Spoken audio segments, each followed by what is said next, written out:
Golden Bears football. I am Connor High alongside Kevin Group. And we have a fun one in store for you today. It is the Kutztown Golden Bears going up against the Hillsdale Chargers today here at Andre Reed Stadium. Pretty full house, I'd say, for the most part. For the most part, and you got to consider that it's pretty dang cold out. There's still snow out on the sides of the field, so having this amount of people, I'd say, is a good turnout for Kutztown, especially so close to having a break. Very exciting day for the Golden Bears. We have playoff football going on here for the first time at Andre Reed Stadium in a while. I think it's since 2010 was the last time there was a home playoff game here. The last game that we did together against Westchester. Oh, and that too. Okay. Yeah. Well, there's the last game that we did against Westchester. Kutztown obviously ended up losing to them, but we were pleasantly surprised to find out that we had the playoff game. Finished the season with the 2 wins against Millersville and Edinboro. Edinboro, of course, coming in overtime last week. A little bit of a close one there. Yeah, the whole last week has been very exciting to see how Kutztown was going to end up in the playoff rankings, and even if they were going to be in the playoffs.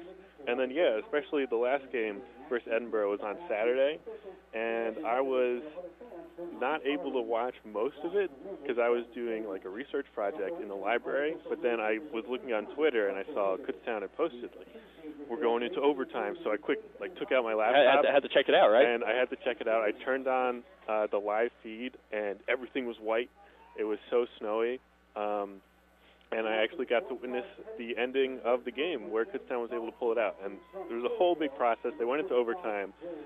Edinboro got the ball first. They scored a touchdown, 6 points, but then they missed the extra point because it was so windy and so snowy.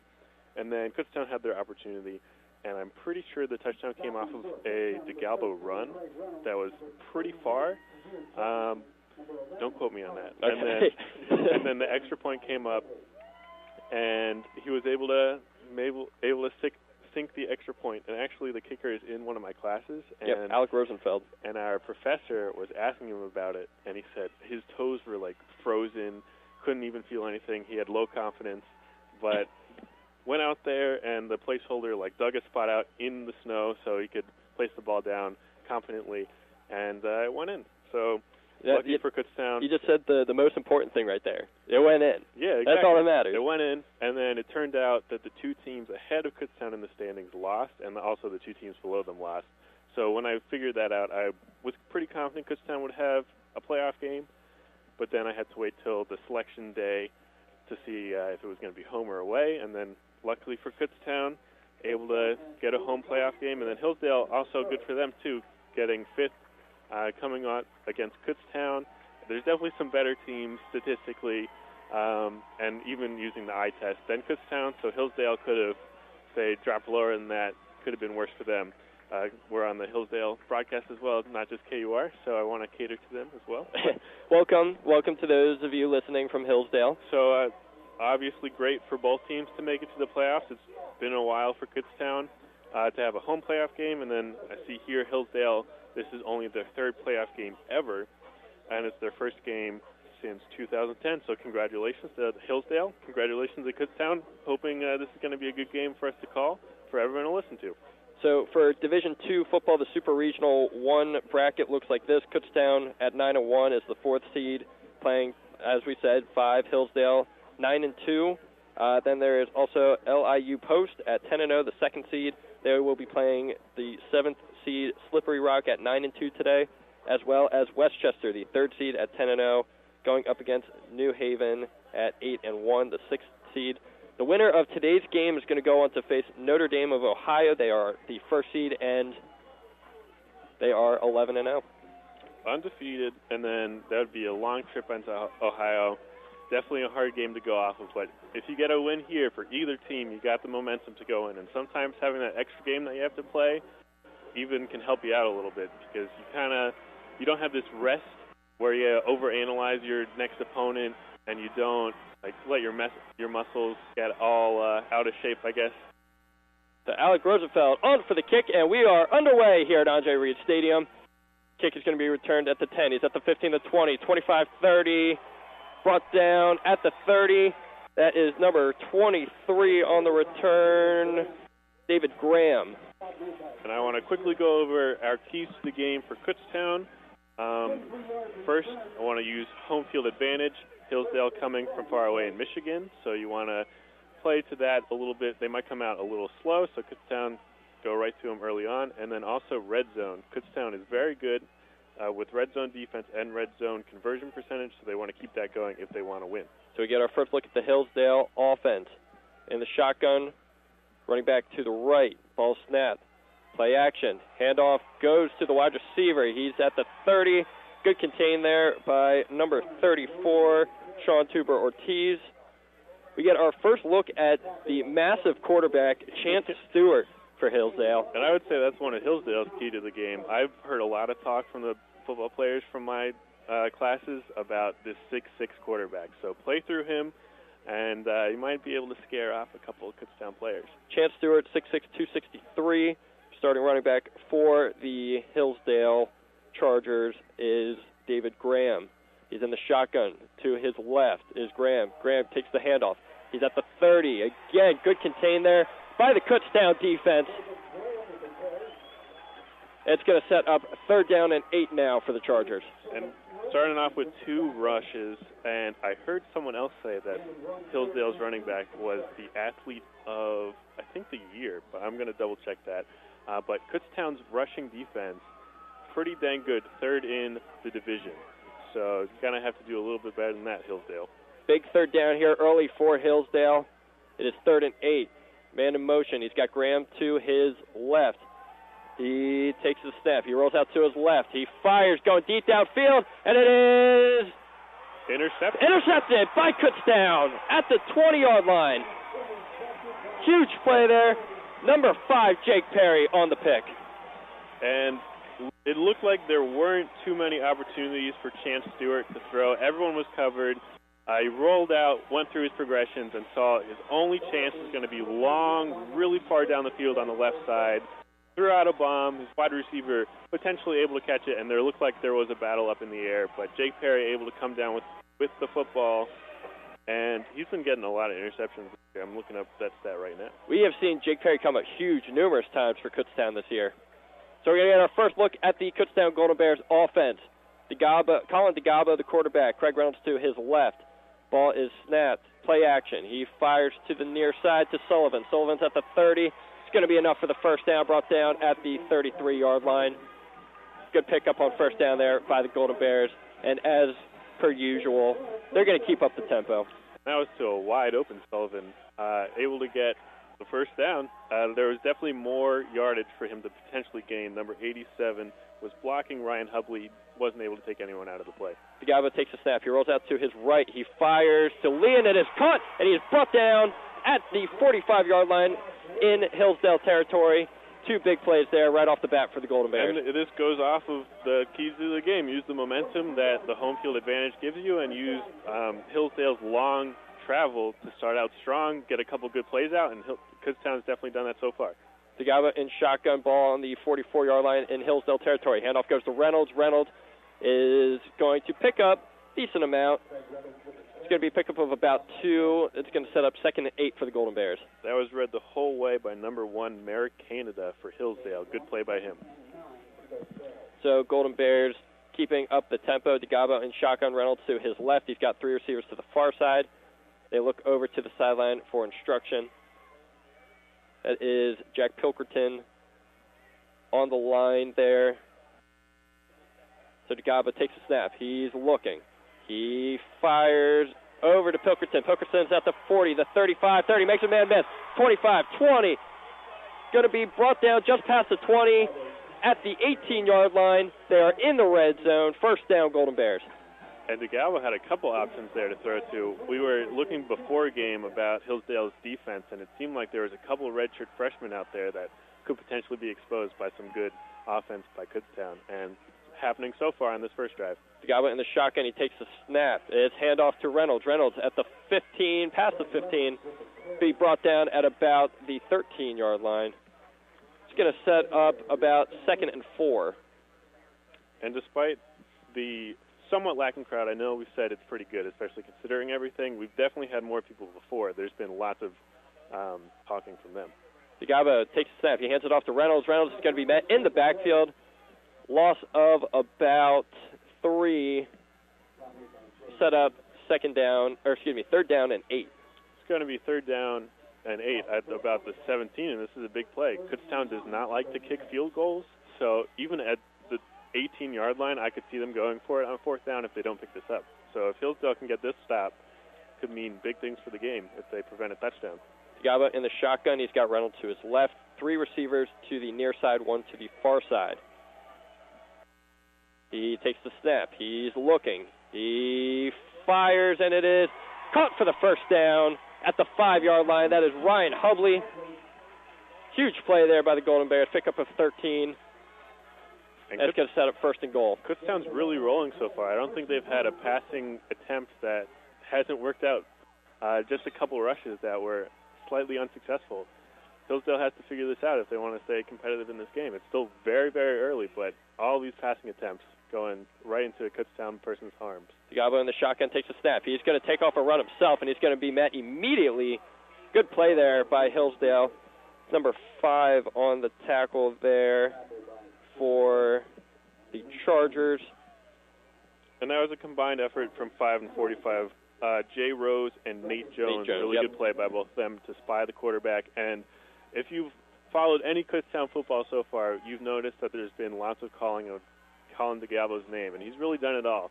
And here wanted to keep the ball in his hands, as we've seen a bunch, and didn't work out. So DeGaba in the shotgun. He's going to fire, and it is caught for the touchdown. That is number 42, Jack Pilkerton. Golden Bears up first. That was a really impressive drive by Kutztown. That one of the best drives I've probably seen all season. Very little resistance so far from Hillsdale, which is not looking great so far. They've had some really great rushing defense, and they've stopped a couple plays really short. But like I said earlier, all of these passing plays look very successful for Kutztown. Alec Rosenfeld on for the extra point now. Ball snap, good spot, good hold. And the kick is good. Kutztown up 7-0 on Hillsdale here early. 9:49 left here in the first quarter. Good drive there to start the game. Really good drive by Kutztown, and I really want to see Hillsdale bounce back after this one. They had a bad first drive on both sides of the football. They 2 rushing plays in a row that really didn't go very far, and then kind of I need to bail the ball out, need to give my wide receiver a chance. That ended up getting intercepted for Hillsdale, and then Kutztown able to drive down the field pretty easily. As, again, I keep saying, all of these passing plays were working out. So for this drive on Hillsdale, I want to see a little bit of a longer drive, not just three plays and out. Some first downs, need to get their mojo. And that could have been first drive jitters for them. And then, again, when they go back on the defensive side of the ball, they need to shore up some of those passing lanes, or this could be a long game. They're playing a lot of off-coverage zone defense, it seems.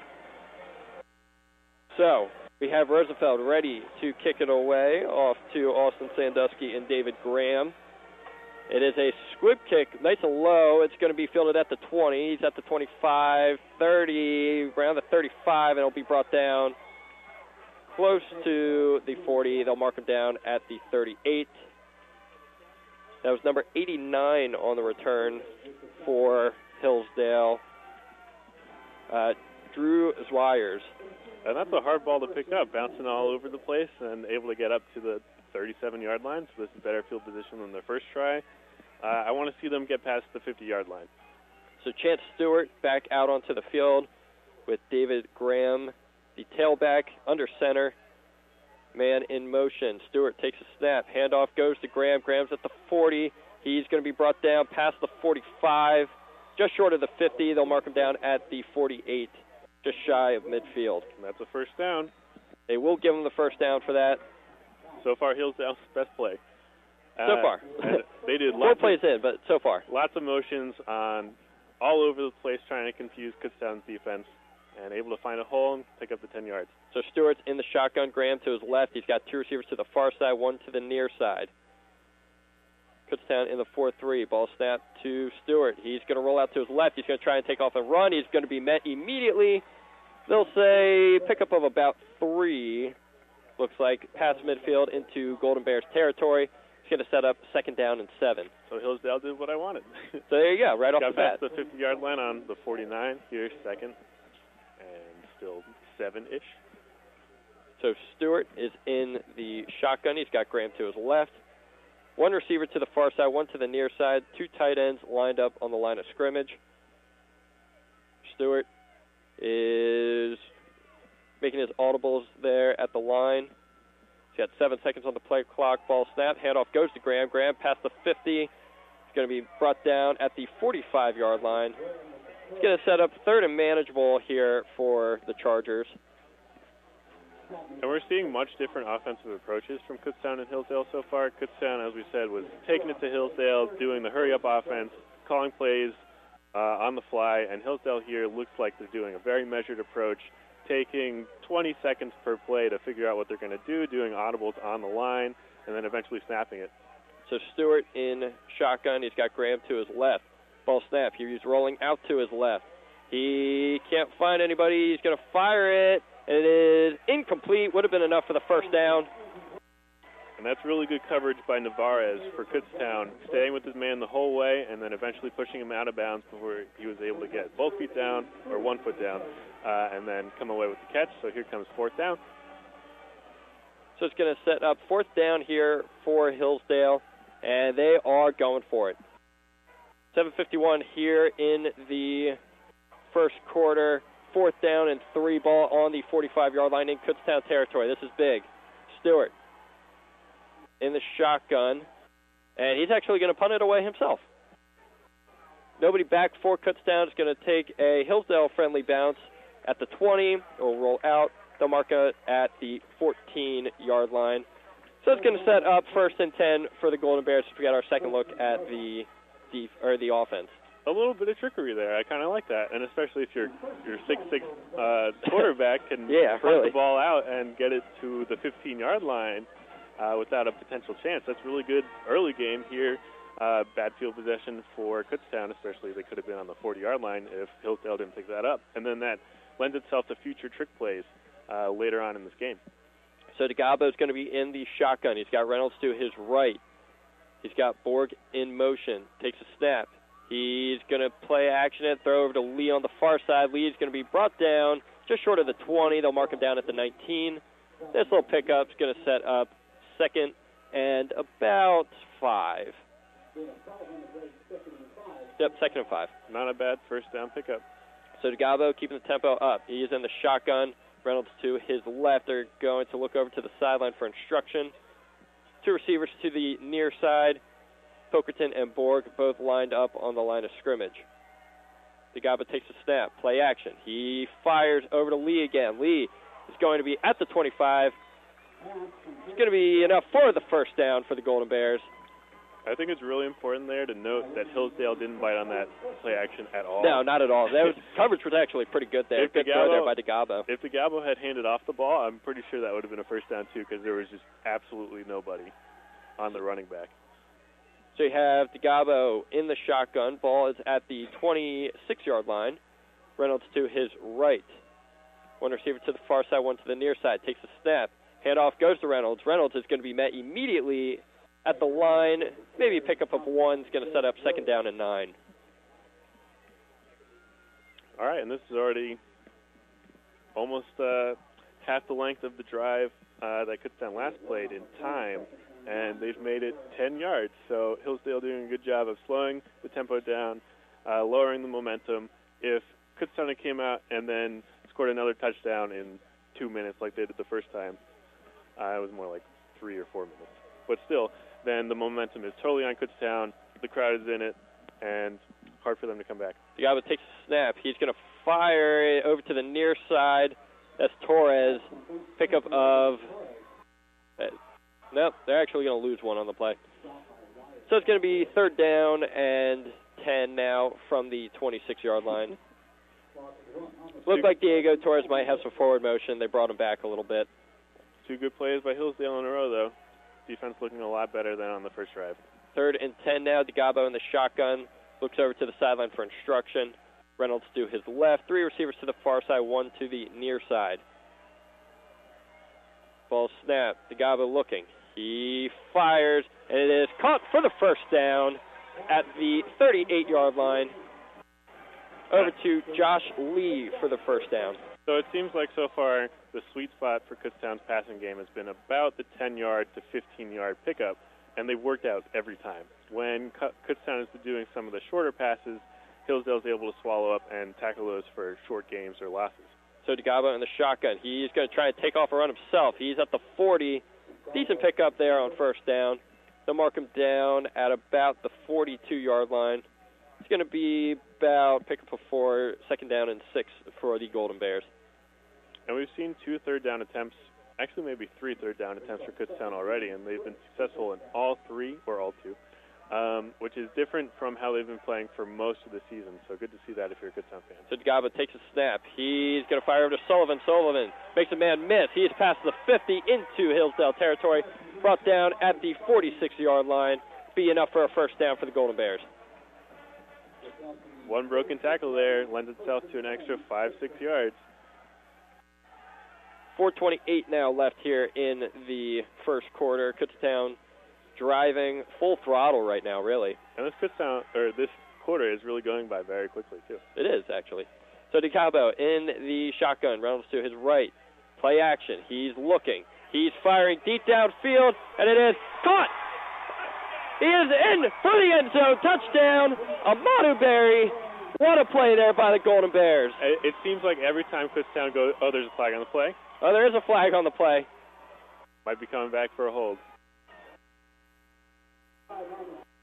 The Kutztown fans do not like it. This is Michael Morin on the call. It's going to be called for holding. Oh, man. That was a huge play. Yeah, you hate to see that as a Kutztown fan because that's one for the highlight reel. Still put it on there. It seems like every time Kutztown goes long downfield, they're connecting that pass. And I've been saying that already. It's only the first quarter, but every time Kutztown gets to that 10-yard mark, it seems like the corners and the safeties for Hillsdale are not keeping up. So if I'm Kutztown, obviously you got to run it a couple times, so everyone can't just drop back in coverage. But if I'm Kutztown, I'm going to keep passing the ball. So it's going to be first down and 20 now at their own 44-yard line. Reynolds is going to take the handoff. He'll be met immediately at the line of scrimmage for a pickup of 1. It'll be second down and 19 now for the Golden Bears. Oh, man, that hurts. That was such a good play to Amadu Berry. Yeah, this is a hard position to be in. Now on the 45-yard line, you might not even get any points on this drive. So DeGabo in the shotgun. He's got Reynolds to his right. 2 receivers to the far side, 2 to the near side. He takes the snap. He's looking. He's going to fire, and it is incomplete. Missed Connor Sullivan there over the middle. That was a really inaccurate pass. First time it looked like DeGabo off a little bit on the accuracy. And that's one of his big strengths, too, passing completions percentage. It seems like he's been hovering around the 70% mark the entire season, which is very excellent. Not very excellent. It's good. It's very good for a quarterback. He's also very good so far in this game, but now third down and long. So it's going to set up third down and 19 now for the Golden Bears. Ball on their own 45-yard line. DeGabo in the shotgun. Reynolds to his right. 2 receivers to the far side, 2 to the near side. DeGabo takes a snap. He's looking. He fires deep, and it's caught at the 40. Sullivan makes a man miss, and he's going to be enough for the first down at the 35-yard line for the Golden Bears. Huge pickup there.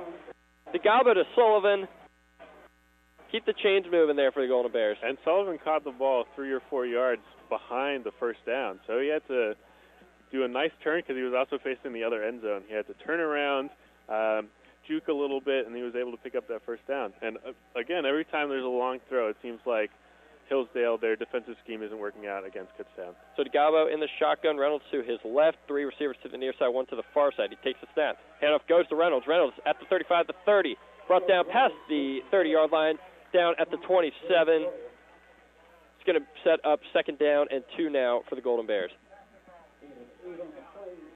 Kutztown still rolling, even through some adversity on that 10-yard penalty coming back on the touchdown. Second down and short. DeGabo in the shotgun. He's got Reynolds to his left. Ball is snapped. He hands it off to Reynolds. Reynolds at the 20. He's going to be brought down at about the 18-yard line for the Golden Bears first down. That was a very big hole to run through. but Hillsdale doing a good job of closing him down after he picked up the first down. Hillsdale certainly committing to the run now, to the pass, opening up holes for Reynolds at the run. So DeGabo in the shotgun, Reynolds to his left. Handoff goes to DeGabo. It's going to be pick up a maybe one, brought down around the line of scrimmage. So it'll be 2nd and 10. Seems like every time DeGabo has kept the ball so far, he hasn't really been able to get anything going. So Hillsdale doing a good job on those plays. They had me fooled on the handoff. I thought it went to Reynolds at first. Yeah. So you have DeGabo in shotgun. You have Reynolds to his right. One receiver to the far side, 3 to the near side. They look over to the sideline for instruction from head coach Jim Clements. So I'm Kutztown. I'm throwing it to Diego Torres to the left into the end zone. Ball is snapped. DeGabo fires over to Sullivan. He's at the 20. Past the 15, they'll mark him down at about the 13-yard line. He's going to set up 3rd down and manageable. That's a very Kutztown play, setting up a bunch of receivers on one side and then throwing it to one of them, having the other two black. Kind of like a screen, but not as fully committed. And they also like to do that on a rollout, too. In this case, they didn't do that. But a couple yards to make it 3rd and a little bit easier than before. So it'll be 3rd and 5. Sullivan in motion. DeGabo in the shotgun. He's got Reynolds to his left and Noblette to his right. Play action. DeGabo's looking. He fires, and it's caught by Reynolds. Nearly picked off. And he's going to be down at the 3-yard line. He's going to set up 1st and goal again for the Golden Bears. And I'd like to point out 2 number 10s on that play. Number 10, Diego Torres for Kutztown, seemed to me to be wide open in the middle of the end zone, but DeGabo not able to see that. Number 10 for Hillsdale, Jason McDonough, I think, sold himself out going for the interception. Probably the only possibility he could have to stop that play. Not quite able to get there in time. So DeGabo in shotgun. He's got Reynolds to his left. Handoff goes to Reynolds. Reynolds powering forward. Is it enough? No. They'll mark him down short at the 1. It's going to be 2nd and goal now from the 1-yard line. Good pickup there of 2 there by Reynolds. Good hold there by Hillsdale. That will be the end of the first quarter for the Golden Bears. First quarter. That was very quick and also very exciting for Kutztown at least. I guess it helps when your offense is as efficient as what it's been here for Kutztown. I mean, they've just been eating up clock so far. And wow, yeah, I actually can't believe that's already the first quarter. I know, and especially only 7 points. It really seemed like Kutztown's been dominant on offense, and then even on defense too, only giving up 2 first downs, and then forcing a punt and having an interception. It's still only 7-0. Everything that we've been saying would make it seem like Kutztown would be winning by a lot, but there's still a lot of hope for Hillsdale. It's still really, really early in this game, and it's still only 7-0. Kutztown does have the ball on the 1-yard line, but if Hillsdale is able to come up with a couple stops, they'd probably need to do it 3 times because I don't see Kutztown not going for it on 4th down in this situation. But Hillsdale's been looking good on the run for the most part, and here they're going to sell out for the run on the goal line. So if Hillsdale continues to do what they're doing well, I could see this being a 4th and out, and then Hillsdale's able to get it only 7-0. But then also you kind of have to think about Kutztown's offense has been very good so far too. I also makes you wonder if we could see like a play action come here from Kutztown somewhere here. They've got 3 downs to work with yet. Yeah, if I'm the coach, I'd probably run the ball 1st down. If they don't get it, I'd do a play action, roll out with the quarterback, potentially have DeGabo take it himself. But there's probably a lot of reasons why I'm not a coach, so we'll see what actually happens. All righty, so here we go. It is 2nd down and goal. Ball on the 1-yard line. DeGabo in the pistol. He's actually going to go out wide. Reynolds looks like he might take the snap. He will. It is the Wildcat. Reynolds got to power forward for the touchdown for the Golden Bears. 13-0 now. Golden Bears on top of the Hillsdale College Chargers with that run by Craig Reynolds. And this first quarter stat sheet is screaming so many things to me. Kutztown, 13 of 14 passing plays, only 1 incompletion on 14 attempts. They have 11-25 possession time out of those 15 minutes. They're 4 for 4 on 3rd down conversions. Kutztown's been looking unstoppable. Alec Rosenfeld on for the extra point. The ball spotted. The kick is away, and the kick is good. 14-0.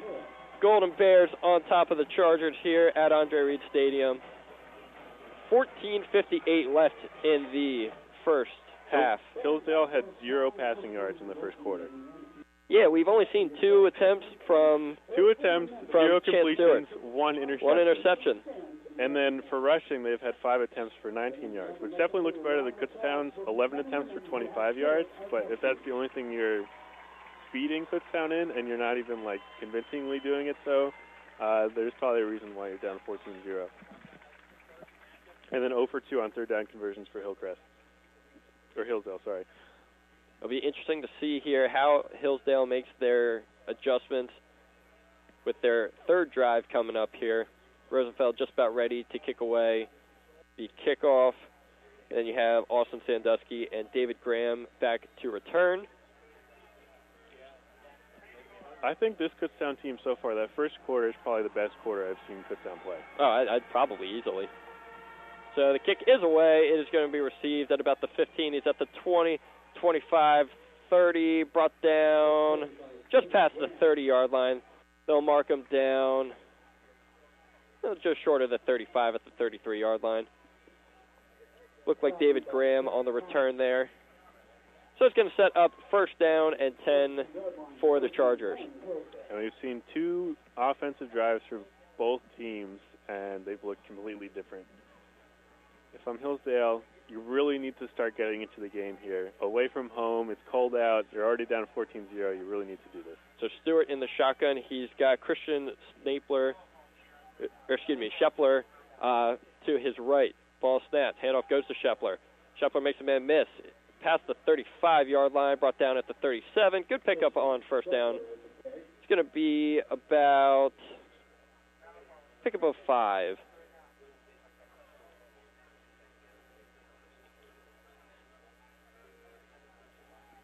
Hillsdale keeping things going, keeping the tempo up a little bit. Chance Stewart in the shotgun. Shepler to his right. One receiver to the far side, one to the near side. He takes the snap. He fires, and it is almost picked off. Catch is made, though. Pickup of about 1 on the play. That's number 82 on the reception, Trey Brock for Hillsdale. And that was Cox Cohen covering him there, too. One of the stars of Kutztown's defense. Definitely trying to go for that interception. Wanted to keep up with Jake Perry. It's going to set up third down and 4 now for Hillsdale. David Graham back in at running back. Stewart in shotgun. He's got 2 receivers to the far side, 1 to the near side. Man in motion. Takes the snap. He's going to fire, and it is caught for the first down into Kutztown territory at the 45-yard line. They'll mark him down at the 44. And that's 2 completions in a row. There you go. That's what you want to see if you're a Hillsdale fan. Starting to get the offense going. That's Austin Sandusky on the reception for the Chargers. So it's going to set up first and 10. Ball into Kutztown territory at the 44-yard line. Stewart in the shotgun. He's got Graham to his right. 1 receiver to the far side, 2 to the near side. Man in motion. He's going to take the snap. He hands it off to Graham. Graham's going to met immediately in the backfield. Good job there by the Golden Bears defense. It's like number 31 for the Golden Bears. That is Tajir Jefferson on the tackle, the linebacker. Some good pushing on the line there for Kutztown. Really nice job there, yeah. Hard to do anything against that. So Hillsdale's going to lose 2 on the play. It's going to set up second down and 12. So Stewart in the shotgun. He's got Graham to his right. 1 receiver to the far side, 1 to the near side. 1 receiver goes in motion, takes the snap. Stewart rolls out to his right. He's going to fire deep downfield, and it is incomplete. Cox Cohen on the coverage went into the direction of number 82, Trey Brock, and seemed like the Kutztown crowd wanted a pass interference. Yeah, that looked like offensive pass interference to me, too. Definitely pushing off to try and get separation, but in the end, ends up with incompletion and then third down and 12. Can't be too upset if you're Kutztown. I think they were taking into consideration, the referees at least. It didn't really look like a catchable ball, regardless. Yeah, a good point. But 3rd and 12, Stewart in the shotgun, Graham to his right. Kutztown in the 3-4 now. One receiver to the far side, two to the near side. Stewart takes the snap. He's looking. He's rushed out of the pocket. He fires, and it is incomplete. There was a flag on the play. Pass was intended for Trey Brock, number 82. I see a couple Kutztown players signaling for holding, and I can't imagine it's anything else. Referees also signaling for holding. Really good coverage by Kutztown. I was watching all the wide receivers run around, and it didn't seem like there was enough separation anywhere for there to be a safe pass to throw.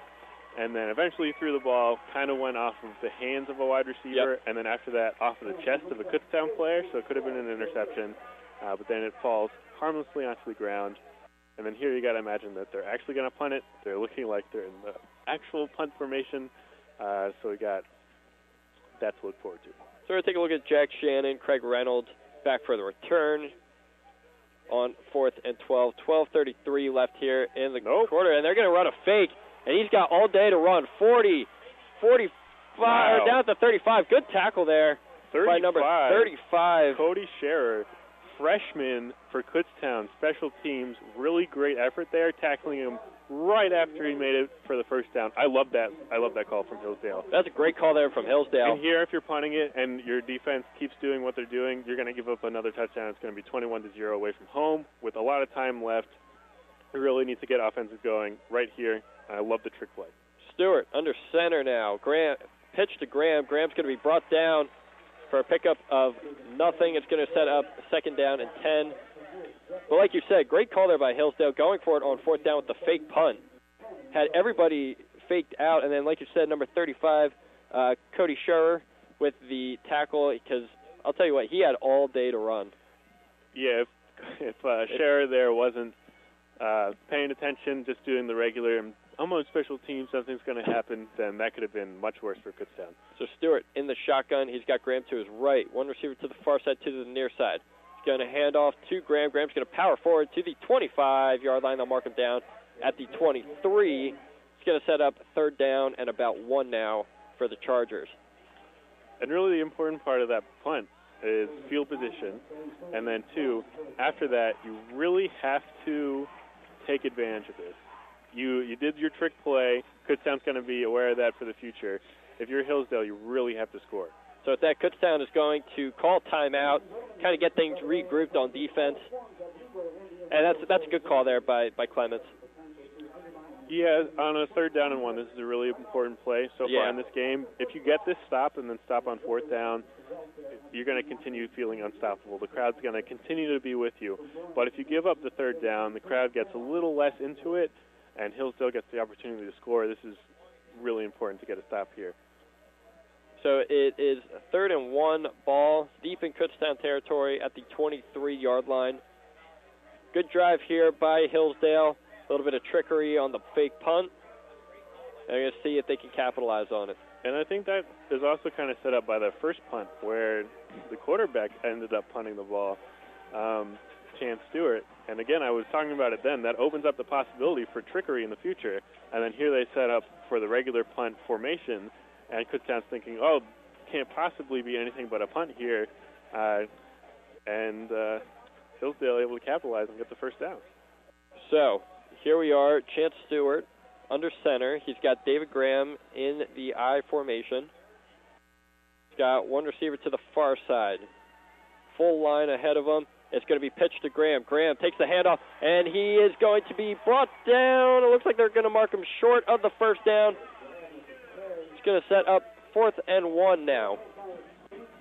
That's my dad's least favorite play. Whenever we watch NFL football, he always yells at them. Well, too, he kind of hates a bunch of rushing plays. He always says, stop running it up the middle. If you just do like a little bit like a halfback dive. But then here, just pitching it to the outside, and not even really far out to the outside, that was doomed from the start. So we're going to have a 4th down attempt here by Hillsdale. Stewart under center in the I formation. He's going to try and sneak it. They push him forward, He's really close. He's still going. Yeah, the ball came out. Yeah, ball came out. Looked like Chance Stewart picked it up at the end. Yeah, got that extra push there at the end. They're going to give him the first down. Moving the chains. First down there for Hillsdale. They got that by inches. That was close there. I think he got that second push there that really helped him out. And I'm not surprised by that play call at all, and Kutztown I don't think was either. You got a 6'6" quarterback who's huge and has been blocking on running plays the entire game so far. Quarterback sneak was what was on my mind, too. So Stewart in the shotgun. He's got the tailback to his right. One receiver to the far side, one to the near side. Handoff goes to the tailback. He is brought down immediately. It's number 34 there for the Chargers, Casey O'Brien. Good play there by the Kutztown defense. That's going to lose one. Loss, yeah. Second down and 11 now for the Chargers. Ball is at the 22-yard line in Kutztown territory. Stewart in the shotgun. He's got O'Brien to his right. They're going to try a little bit of trickery. Handoff goes to Sandusky at the 20, brought down at the 16-yard line. Handoff was to O'Brien, flipped it to Sandusky. Sandusky wrapped around, picked up 6 on the play. That was a lot of running for 6 yards. There was a lot of running for 6 yards. Good play there by Hillsdale. I'm sure they'll take the positive yardage. Now you got a 3rd and 6. 3rd down and 6 down, 9:08 left here in the second quarter. Stewart in the shotgun. He's got O'Brien to his left. One receiver to the far side, 2 to the near side. Kutztown showing blitz. He takes the snap. Handoff goes to O'Brien, and he's going to be met immediately in the backfield. Good play there by the Golden Bears. He's going to set up 4th down and 10 now. Kutztown didn't try to disguise that at all. If I'm the quarterback there, I'm audibling that play.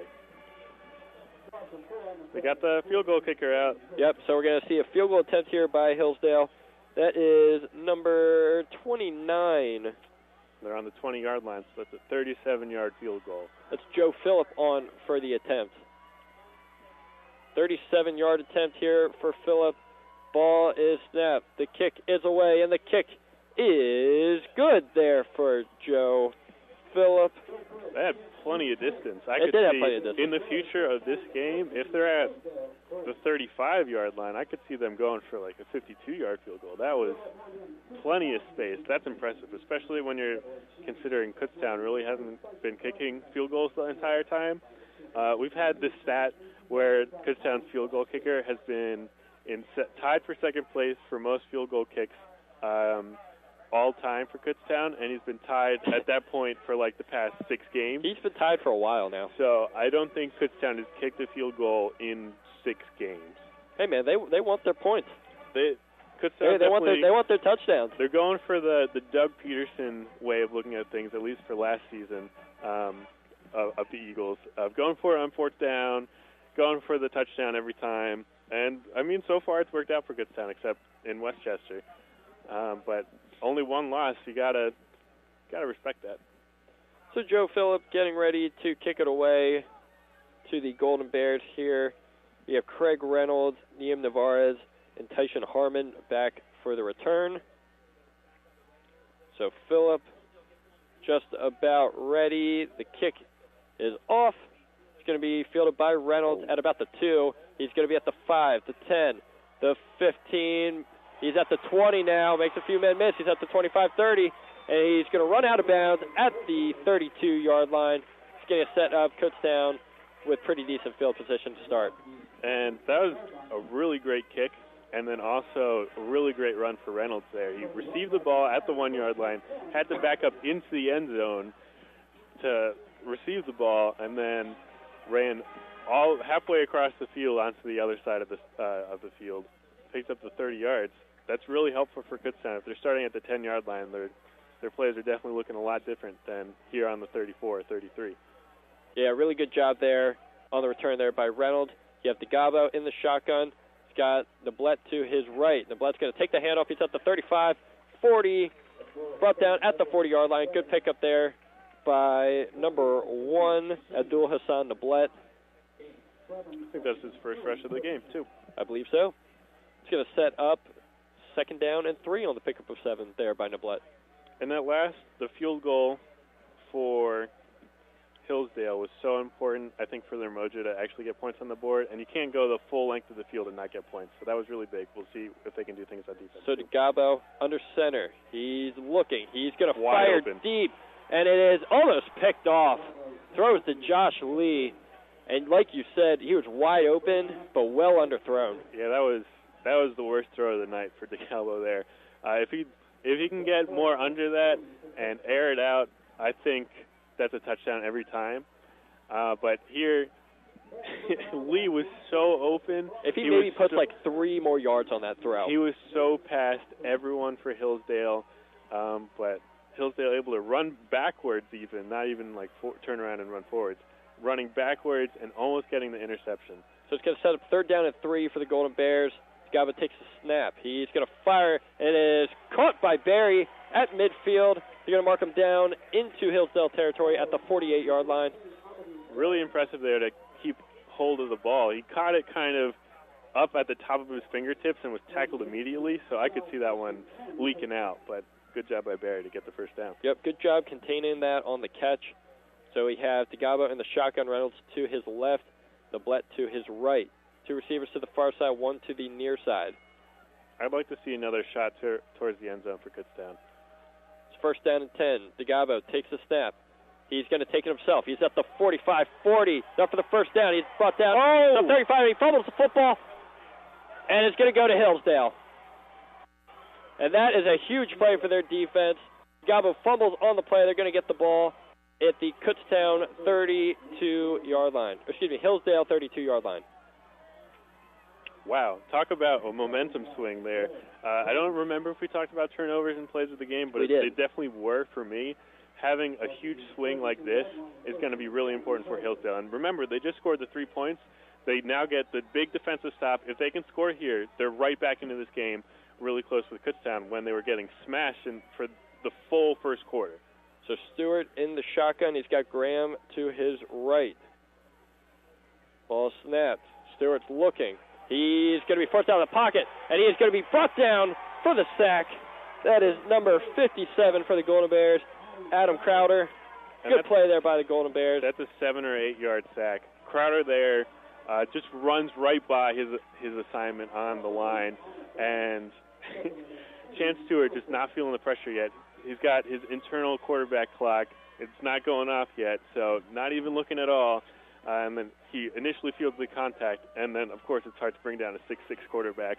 So able to stay going for a little bit, but ultimately goes down. Caught him on the blind side. It's going to be a loss of 8. 2nd down and 18 now for Hillsdale. Stewart in the shotgun. Play action to Graham. He's going to roll out to the pocket to his right. He's going to fire, and it is incomplete. Went over to number 82, Trey Brock. It's going to set up 3rd down and 18 now for Hillsdale. And this really hurts. 3rd down and 18 after you kind of look out a little bit. DeGabo sliding, about to go down after he picks up 10 yards, and he loses the ball here. That was really a gift for Hillsdale, and it doesn't seem like they're going to be able to capitalize on it. Of course, still have another chance, but 3rd down and 18, and their passing game hasn't looked great. We'll see if Hillsdale can come up with anything. Ball on their own 24. Stewart takes a snap. He rolls out to the left. He's going to fire deep downfield into double coverage, and it is nearly picked off. Went over to Brock. Coverage there by number 14 of the Golden Bears, Yem Navarez. It's going to set up 4th and 18. 5:56 left in the first half here. And Chance Stewart rolled out on that play, saw that nobody was open, probably said a little prayer to himself and launched the ball down the field, and there was practically no chance for that to be a reception. Overthrew the man, and Kutztown trying to get the interception, not able to come up with it. So the punt is actually away this time. Reynolds is going to call for a fair catch in their own territory. He'll catch it around the 37-yard line. Looks like they'll mark him. So we'll get another look at the Golden Bears offense after they fumbled on their last drive. Did not come back to haunt them, thankfully. If you're Kutztown, you really have to get back on track here. Like I said, again, they completely dominated in the first quarter, but they were only up 7-0. Albeit on the 1-yard line. On the 1-yard line. To go into it. But they have 0 points so far on this quarter, and we've been 9 minutes in. And if they don't score here, this is still a really close game, 11 points.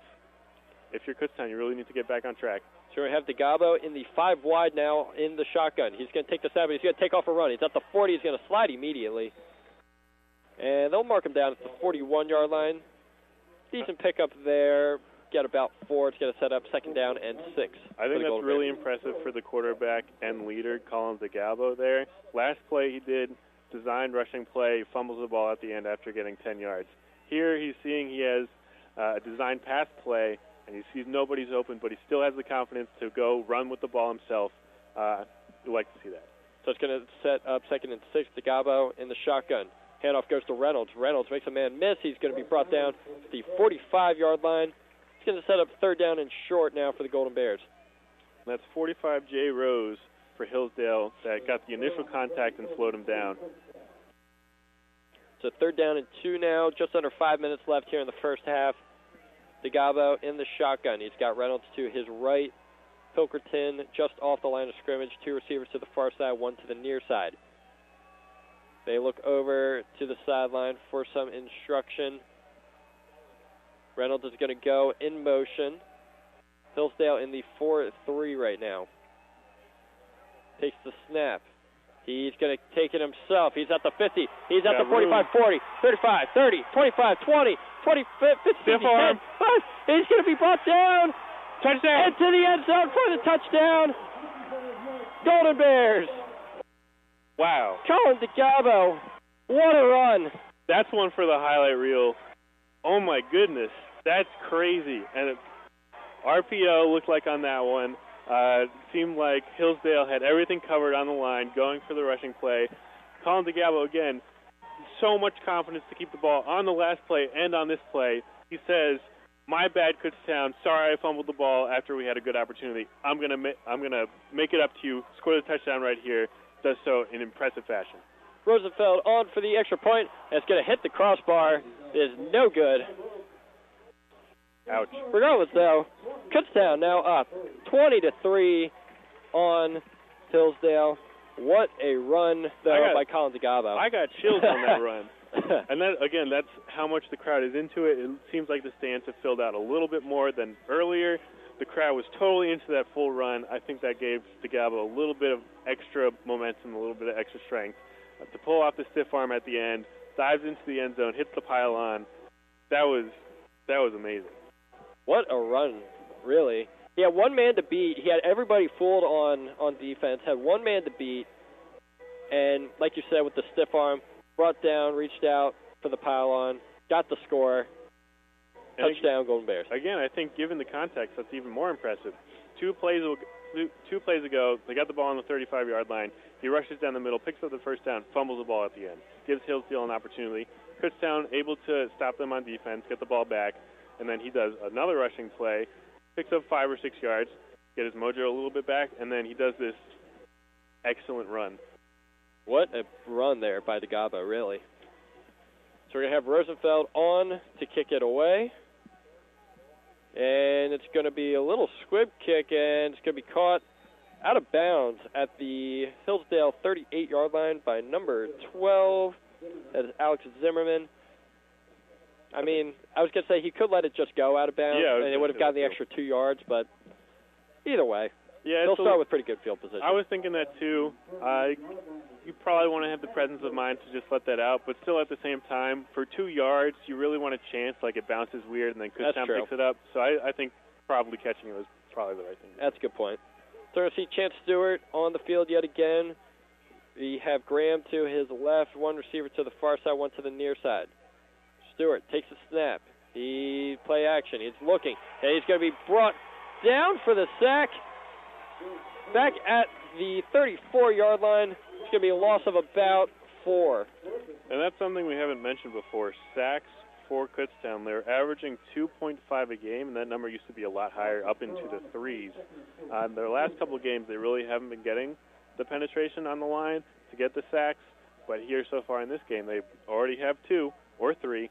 I don't totally remember it. They have a lot more than they've been getting in the past couple of games. So Stewart in the shotgun. He's rolling out to his right. Pump face. He fires and nearly picked off by Navarez. Looking over in the direction of Trey Brock. It's going to set up 3rd down and 14 for Hillsdale. That's probably the 3rd interception that was very close to happening but didn't actually happen for Kutztown. Very close there to the interception, like you said. And that's really rough for Hillsdale, too, because now they're 3rd and long again, 3rd and 14, and you really can't do anything on the 39-yard line. So it's going to set up 3rd and 14. Stewart in the shotgun. He's got Graham to his left. 2 receivers to the far side, 1 to the near side. He takes the snap. He's looking. He's rushed out of the pocket to his left. He's going to try to take off a run. He's at the 40. He's at the 45, brought down out of bounds. And they're going to mark him down at the 46-yard line. He was well short of the first down. It's going to be 4th and 2 now. That was a really, really impressive play by Cox Cohen for Kutztown. Initially on the coverage, lined up next to his man, able to push him a little bit before that 5 yards so he doesn't draw the penalty and make sure he doesn't drive by him. And then once he sees that the quarterback is keeping the ball, able to get the initial contact, and then even if the 6'6 quarterback is able to push it around a little bit, Cox Cohen able to get him out of bounds. So Jack Shannon is going to punt it away this time. Browns is going to take it at about the 10. He's going to make a man miss. At the 15, brought down around the 16-yard line, looks like. I'll say the 17. So it's going to set up 1st down and 10 for the Golden Bears. 3:03 left here in the first half. We'll see what Kutztown has up their sleeve. Easily the most impressive things that I've seen from Hillsdale have been all on their special teams. The fake punt, their punter is so good. He's getting it really far down the field. Jack Shannon, their kicker, too, hitting a pretty long field goal for college. I don't remember if it was 32 or 35, but that was very impressive. Everything on their special teams has been pretty dang good. Just need a little bit of help everywhere else. So we're going to have DeGabo in shotgun, Reynolds to his right, Tyler Borg to his left. He hands it off to Reynolds on the snap. Reynolds is going to push forward for about a pickup of 1. He's going to set up 2nd down and 9. Good job there by the Hillsdale defense to contain Reynolds on the play. They're going to sub Tyler Borg out for Jack Pilkerton. I think it's likely Kutztown tries to milk out the rest of the clock for this half, and then they get the ball to start the second half. It would be really nice if Kutztown could get more points to go into the second half. And if you're Hillsdale, you really have to stop extra points here. So DeGabo in the shotgun. He's looking. He's going to check down to Reynolds. Reynolds gets a block. He's at the 20, 25, 30, 35, 40. Has 1 man to miss. 50. Brought down at the 45-yard line in Hillsdale territory. It's a good play there by number 20 of the Chargers. That is Wyatt Bardoff. We've seen a fair few of explosive plays for Kutztown, and it seems like that's where most of their yards are coming off of. They're getting a couple, 3 or 4 yards every time they run the ball or short pass. Keeping the tempo up, DeGabo takes a snap. He's going to fire out to the far side to Torres, who's going to get to about the 40-yard line, pickup of about 5. So, here's a good example. They just did a little short pass at about where the quarterback was, throwing it almost laterally. They pick up 4 or 5 yards, and then that opens up the possibility for all these long yardage plays where they do a screen play or a long throw, and those have seemed to work out for Kutztown. So we have Abdul Hassan Nablet checking in for Kutztown. 2 receivers to the far side, 1 to the near side. And you have Pilkerton on the line of scrimmage. We have Sullivan in motion. DeGabo takes a snap. Handoff goes to Nablet. Nablet's going to try to go forward. He's going to be met at the line. It's about a pickup of 2. It's going to set up, they're going to say 1. So it's going to be about 3rd down and 4 for the Golden Bears. This is kind of an interesting situation. Having 1 minute left and 2 timeouts here on the 40-yard line, kind of caught in 2 minds. I don't want to call these timeouts and give the other team a chance, but also I want to score. So DeGabo takes a snap. He's going to fire. Wow. Oh, he comes back. Good play there. It's going to be enough for the 1st down. That was extremely impressive by Hubley. That was another pretty inaccurate throw by DeGabo, and it looked like it was going right into Hillsdale's arms. But Hubley coming back, catching the ball, and getting the 1st down. So the ball's going to be at the 32-yard line, 43 seconds left. DeGabo takes a snap. He's looking. He's going to step up in the pocket. He's going to be brought down for the second. Looks like the ball's out. Ball is out. See who falls on it. Oh, the point in for Hillsdale. They're going to say Hillsdale falls on it. That's really unfortunate for DeGalbo. He looked like he was looking at his receivers, and they were all facing the other direction. He was definitely flushed out, running up in the pocket, looking for his check down, but it wasn't open. He has his arm extended out backwards, and then Hillsdale able to tackle him, get the ball loose. With 30 seconds left, I feel like it's unlikely based on what we've seen that Hillsdale is going to score again, but it was really important for them to go into the second half where they have to punt or kick the ball away to start the second half, only down by 17. And then again, they obviously do have another chance. 30 seconds is enough, and they have 3 timeouts left. If they're able to put a couple plays together, they could definitely see some points, especially with their pretty dang good kicker. So Stewart in the shotgun. He's got Graham to his right. 1 receiver to the far side, 2 receivers to the near side. They're going to fix the play clock. 33 seconds. Yeah, kind of what you were saying. It looks like DeGalbo just kind of got caught in the middle of a pump fake, and the ball was out, which is really too bad for the Golden Bears because they were driving. So Stewart is going to take the snap. Handoff goes to Graham. They're going to flip it over. It is a little bit of a flea flicker, and it's going to be caught by Stewart. Did we just see a Philly special? I'm pretty sure we just saw a Philly special. That was something. Not able to pick up that many yards, but get out of bounds, and there's still 27 seconds left. And I want to talk about Kutztown was one of the last teams in all of Division II to give up a fumble, and they've given up 2 so far today. So that's pretty big, but Hillsdale not able to capitalize on those turnovers. Alex Foose on that throw on the Philly special there. That was nice. So you have Stewart in the shotgun, Graham to his left. He's going to take the snap. He's looking. He fires to the far side. He's going to cut back towards the middle. It's going to be enough for the first down. Ball's at the 34. 20 seconds left. Clock stops as they move the chain. This is looking like a much different Hillsdale than I've seen so far. It looks like they called the timeout. Connor Maloney on the reception. They will call the timeout. So Hillsdale really driving. That was easily the fastest Hillsdale has gotten 30 yards so far in this entire game. If they're able to get points on this and only be down 2 scores, that'd be big. That would be pretty big. Because it seems like Kutztown, for the most part, has dominated this first half. Yeah, especially, again, first quarter, complete domination by Kutztown. Second quarter, not as much, but still pretty good. They scored 16 points. Right. Sorry, math. 13 points in this second quarter, but Hillsdale scored 3 within that time.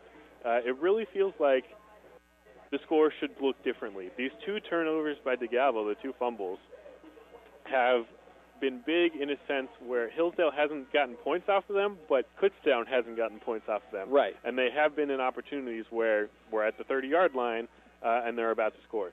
All right, so Stewart in the shotgun. He's got Graham to his left. 2 receivers to the far side, to the near side. Stewart takes the snap. He fires, and it's incomplete through the hands of Brock. He's going to set up 2nd and 10 now. 4 seconds off the clock there. It'll be 16 seconds left here in the first half. And having those 2 timeouts isn't as helpful as you might think. You probably run a play and then are able to call 1 timeout, but then it might be iffy if you're going to be able to call another play depending on how long that first one goes for. They're at least close enough if they want to try a Hail Mary. They can at least try that if they want. So Stewart's going to take the snap from the shotgun. He's looking. Fires deep downfield, and it is incomplete. Good coverage there. I think Chance Stewart threw it to the wrong man there. He eventually ended up throwing it down the middle of the field into the end zone into a double-covered wide receiver, where I think on the other route, going off to the right of the end zone, he was wide open for a couple seconds, which is longer than you want it to be if you're Kutztown, and was eventually covered by 1 man. But I think that had the higher percentage chance of working out. 11 seconds now left here in the first half. 3rd down and 10. Stewart in the shotgun. Graham to his left takes the snap. He's looking. He's going to fire it, and it is almost picked off by Cox Cohen. Incomplete. I don't like that play at all. If I'm Hillsdale, it might seem like you're conceding if you're only going to want to go for the field goal, but I think you really want to pick up 5 or 6 yards there to go on to the 26, 27-yard line, so this field goal is a lot more manageable. Here you're now on the 34-yard line. This is going to be a 51-yard field goal for a college kicker in a Division II college. And he looked very good on the first kick and had lots of distance, but I'm thinking this is unlikely. Ball spotted. The kick is away for Phillip, and the kick is good. Oh, it went in? It is good for Joe Phillip. Wow, 51-yard field goal. He line-drived that one, too, so I feel like Kutztown definitely could have done better to put their hands up, and that would have been blocked. And that's the only reason why it got the distance, because he didn't have to kick it over everyone. But still very impressive. Again, I really feel like Hillsdale did the wrong thing there on third down. You want to pick up the couple extra yards so you don't have to line drive it, and it's much more manageable. But still, they were able to get the 3 points, and I'm pretty impressed. So, with that is the end of the first half. Kutztown on top, 20-6 on Hillsdale. We're going to take a little break here.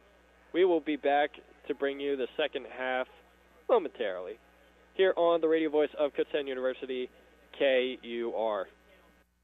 Avalanche, Kutztown University's very own mascot, is available to appear at your event.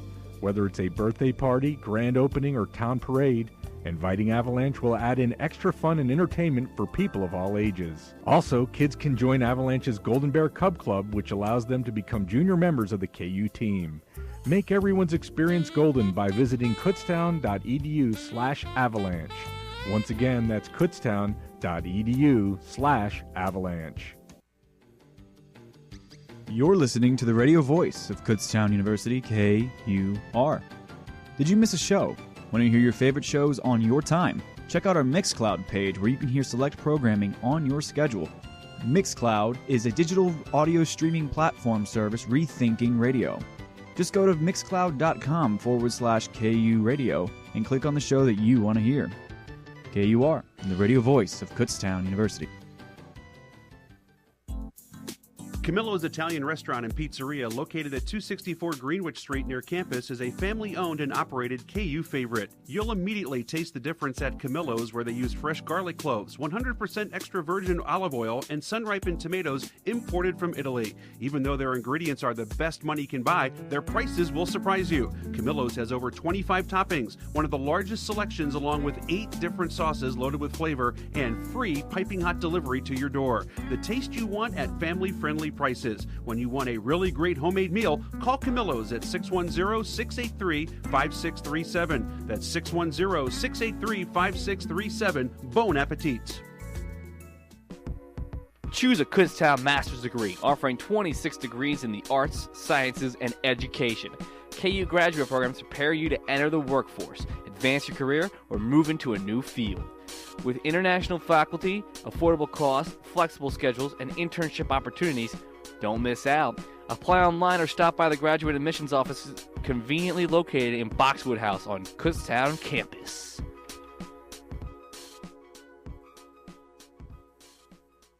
In addition to the online home for Kutztown University Athletics, KUBears.com, there are several ways to follow the Golden Bears through social media. Find out about KU Athletics on Twitter by following @KU Golden Bears. Become a fan on Facebook by searching for and liking Kutztown University Athletics. Finally, check out how to sign up for email and mobile phone updates at KUBears.com. Stay in touch with the Kutztown Golden Bears. Since the early 70s, Friends Incorporated, located at 658 D Noble Street in Kutztown, has helped thousands of families in northeastern Berks County strengthen relationships with themselves and their community through a wide range of outreach services. Every family and individual is offered case management services, food pantry assistance, counseling, support groups, and program referrals. Contact Friend Incorporated at 610-683-7790. That's 610-683-7790. Or visit their website, www.friendinc.org. Friend Incorporated, helping our neighbors to strengthen our community. Do you see that doggy in the shelter? Hi, Hi, I'm Buddy, the adorable puppy you adopted from the Humane Society. Meow. I'm Whiskers, a fluffy kitty, just waiting for someone to love me. When you adopt a pet, we hope your new furry friend will become a cherished member of your family. And as Buddy and Whiskers will tell you, the key to success is following the rules to love by. Woof, that's right. Please give me food, water, and exercise every day. To stay healthy, I need the same kind of things you need. Talk to me. I like hearing your voice. You're my best friend. Please don't stay mad at me or lock me up as punishment. Remember, I'm probably going to live 10 to 15 years, so take care of me when I get old. One day you'll need someone to take care of you, too. A message from the Montgomery County Humane Society. Visit www.mchumane.org for the complete rules to love by. Be your best friend for life. In 1923, David Javich opened a two-man butcher shop called the Carlisle Meat Market. The mission of Giant Supermarket remains the same today as it did on opening day: offer the best products at the fairest price. With more than 200 stores, Giant has grown to become one of the largest grocers in the region. Giant's commitment starts and ends with you, the customers. For over 90 years, Giant has worked to provide you with unmatched selection, quality, and value every time you visit one of our stores. Golden Bear fans, be sure to visit Giant's new 50,000 square foot store, open 24 hours daily, just a half-mile west of campus on Kutztown Road. Giant. Quality, selection, and savings.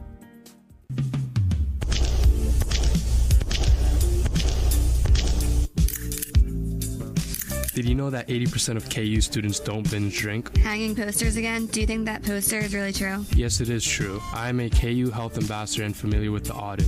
KU students participate in alcohol screening each year. We use the Alcohol Use Disorder Identification Test. It is a simple way to screen and identify people who are at risk of developing alcohol problems. We have learned that the majority of students are taking care of business and focusing on academics. You know, most of my friends don't drink, so I guess what this poster is saying is true. Would you like to get a group of friends together for a bite to eat? Sounds great. Text me later. Kutztown Living, neighbor to neighbor. Funded by the Pennsylvania Liquor Control Board.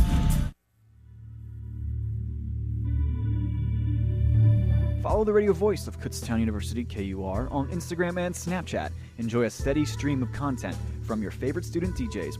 Just search KUR 1670 or search hashtag KURadio on any social media platform. We are the radio voice of Kutztown University, KUR. To get the most up-to-date and in-depth information about the Kutztown University Golden Bears, visit KU Athletics online at KUBears.com. KUBears.com features extensive coverage for all 21 of Kutztown University's NCAA varsity sports. The website also features video content and allows fans to follow select games through live statistics. Be sure to check out the Kutztown Golden Bears at KUBears.com. Go Bears, go! Stop by the KU campus store or Dixon Marketplace any Monday following a home football game to receive 5% off KU apparel for every touchdown the Golden Bears score. The Paw Bucks discount is offered win or lose with a minimum discount of 15% and a maximum discount of 40%. The KU campus store and Dixon Marketplace are divisions of the nonprofit affiliate of Kutztown University, KUSSI. All purchases benefit KU students. Kutztown University Veterans Center, located at McFarland Student Union, room 262, exists to help our military-affiliated population to succeed in their educational and career goals. The Veterans Services Center is a vital hub where students can study, relax, have access to computers and printers, meet other veterans, and receive assistance with their GI Bill and other benefits. Want to learn more? Email the center at veterans@kutztown.edu or call them at 610-683-4228. Scouting is awesome. You get to do a whole bunch of stuff that you never thought you could do. I've gone skiing, snowboarding, surfing. We chopped wood with an axe. We get to go caving, climbing, mountain biking. I kind of like the hiking in Scouts. Scouting is a lifestyle. A Scout is trustworthy, loyal, friendly, helpful, courteous, obedient, kind, cheerful, thrifty, brave, clean, and reverent. Scouting is my direction. Adventures to remember, words to live by. Go to scouting.org today. Be a scout.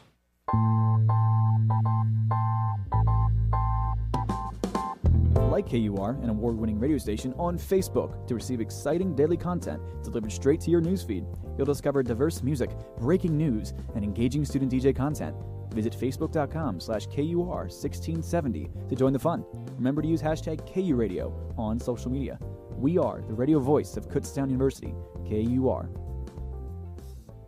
Kutztown University football on KUR is brought to you by Mama's Delight Pizza, featuring fresh bread baked daily, fast delivery, daily specials, and online ordering. Visit Mama's 7 days a week in downtown Kutztown. And by Service Electric Cablevision, your foundation for family entertainment, offering lightning-fast, high-speed internet speeds, hundreds of TV channel choices, and crystal-clear phone service. Bundle and save today at secv.com. Show your maroon and gold pride. Be sure to check out Kutztown Athletics apparel across various outlets in Lehigh and Berks counties. KU Golden Bears gear can now be purchased at Walmart in Temple and Boscov's in Berks County and the Lehigh Valley. Also, Kutztown gear is available at the official headquarters for KU Gear, the KU Student Bookstore located on the scenic KU campus. Make sure to stock up on your maroon and gold apparel this fall and be ready for the new year. Follow KUR, an award-winning radio station, on Twitter to receive exciting daily content delivered straight to your newsfeed. You'll discover diverse music, breaking news, and engaging student DJ content. Visit twitter.com/KURadio to tweet along. Remember to use hashtag KURadio on social media. We are the radio voice of Kutztown University, KUR. Americans enjoy 7 billion hot dogs between Memorial Day and Labor Day. But the great taste doesn't stop there for Kutztown University Golden Bear sports fans. Burke's hot dogs can be purchased at KU Athletics concession stands throughout the fall, winter, and spring. In addition to Frank's, Burke's offers a large selection of delicious Burke's branded hams, ring bologna, sausage, bacon, and deli meats, including ham, roast beef, and turkey breast. The Burke's brand is built on a long-standing tradition of providing excellent product quality and superior customer service. So the next time you're at the store or at KU for a game, choose Burke's, the official hot dog of KU Athletics. The Exquisite Corpse. A very unusual and completely amazing story pieced together out of so many parts that it is not possible to describe them all here, so go ahead and just start reading. The full moon lights the silver rails winding around dark mountains and over steep gorges of jagged rock and one freezing cold rushing black mountain river. I wish there was enough time to describe all of the funny twists and turns, especially the elephant clown party, that led up to now, but there isn't enough time because there is a ticking clock, and the two passengers we care most about don't know anything about it. In a sleeping berth in the third car from the end of the train are two children, 11-year-old twins who have just run away from the circus. The girl's name is Nancy, the boy's name is Joe. They have no idea that those are not their true names, though they will figure it out soon enough. To see what happens next, visit read.gov to read The Exquisite Corpse, a riveting adventure pieced together by John Sheska, Shannon Hale, Daniel Handler, and other popular authors. Explore new worlds. Read. This exciting message is brought to you by the Library of Congress and the Ad Council.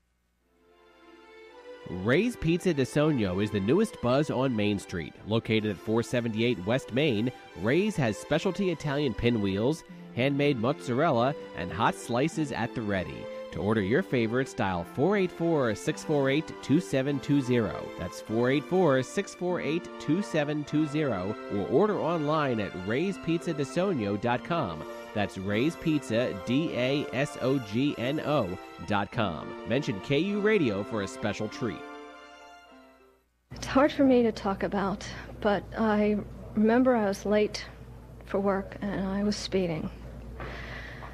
Then I saw the car and I hit the car, and at that point I just remember everything in slow motion, the car wrapping around me, and I kept thinking to myself, this is it. I'm going to die. Instead, I'm in the hospital. I'm going home tomorrow. But the hardest part with all this is with Andy. He doesn't look me in the eye anymore. He just kind of pats me on the hand. He probably knows that I know that he's going to leave me, and I can see that in his face just as clearly as I can see what I've done to mine. Speeding gets you nowhere fast. A public service message brought to you by this station and the U.S. Department of Transportation. KU football fans, did you know that all purchases made at the KU Campus Store benefit KU students? The Campus Store is a division of the nonprofit affiliate of Kutztown University, KUSSI. Surplus from KUSSI's operations is given back to students in the form of scholarships, student activities, and campus athletics. From competitive textbook options to KU apparel and gifts, KU Campus Store is your source for everything KU. Kelly's Sports is your apparel headquarters for Kutztown University Athletics, with store locations in Westchester and Reading and online stores at kellysteamsports.com. Kelly's offers simple setup, easy ordering, quick turnaround, and no hassles for athletic teams and organizations. You focus on winning games, Kelly's makes sure you look good doing it. Kelly's Sports, since 1972, outfitting team sports is what we do. I'm in almost every school bus and classroom. I go to school with your children. We say the Pledge of Allegiance together. You've seen me around the neighborhood, and you've told me I'm a pretty good kid. Well, I'm one out of every 4 children in America, and I'm struggling with hunger. This problem is closer than you think. My teacher tells me we could grow up and be whatever we want. I want to grow up and be someone who doesn't go to bed hungry. There's enough food in this country to feed everyone. Please visit feedingamerica.org today and find your local food bank for ways to help. Every dollar you donate helps provide 7 meals for kids like me, quietly struggling with hunger. Together, we're Feeding America. Brought to you by Feeding America and the Ad Council. The Women's Center at Kutztown University promotes the well-being and advancement of all women through education, support, action, compassion, and outreach. Visit the center, browse their library or over 1,000 books and videos, or just relax in a safe and comfortable environment. To get involved, visit the Women's Center in Old Main, 126, Monday through Friday from 8 a.m. to 4:30 p.m. or discover their website at www.kutztown.edu/Women's Center. The Northeast Berks Chamber of Commerce is your premier resource and voice for trusted local business. The Chamber advances regional economic and cultural growth through supportive collaboration with business and community organizations, as well as government. For more information, call the Northeast Berks Chamber of Commerce at 610-683-8860. That's 610-683-8860, or visit their website at northeastberkschamber.com. Email any suggestions to KUR@kutztown.edu. Complaints, concerns, questions, whatever you may be thinking at the time, it's KUR@kutztown.edu. Ahoy, ye mateys! Now I know you probably think a pirate like me with a peg leg and an eye patch is in search of me buried treasure, but 'tis not so, me mateys. My brave crew and I have pledged to plunder no more until we clean up all the garbage that comes out here from land. Why, just today, I found an aluminum can that said soda pop from the mountaintop.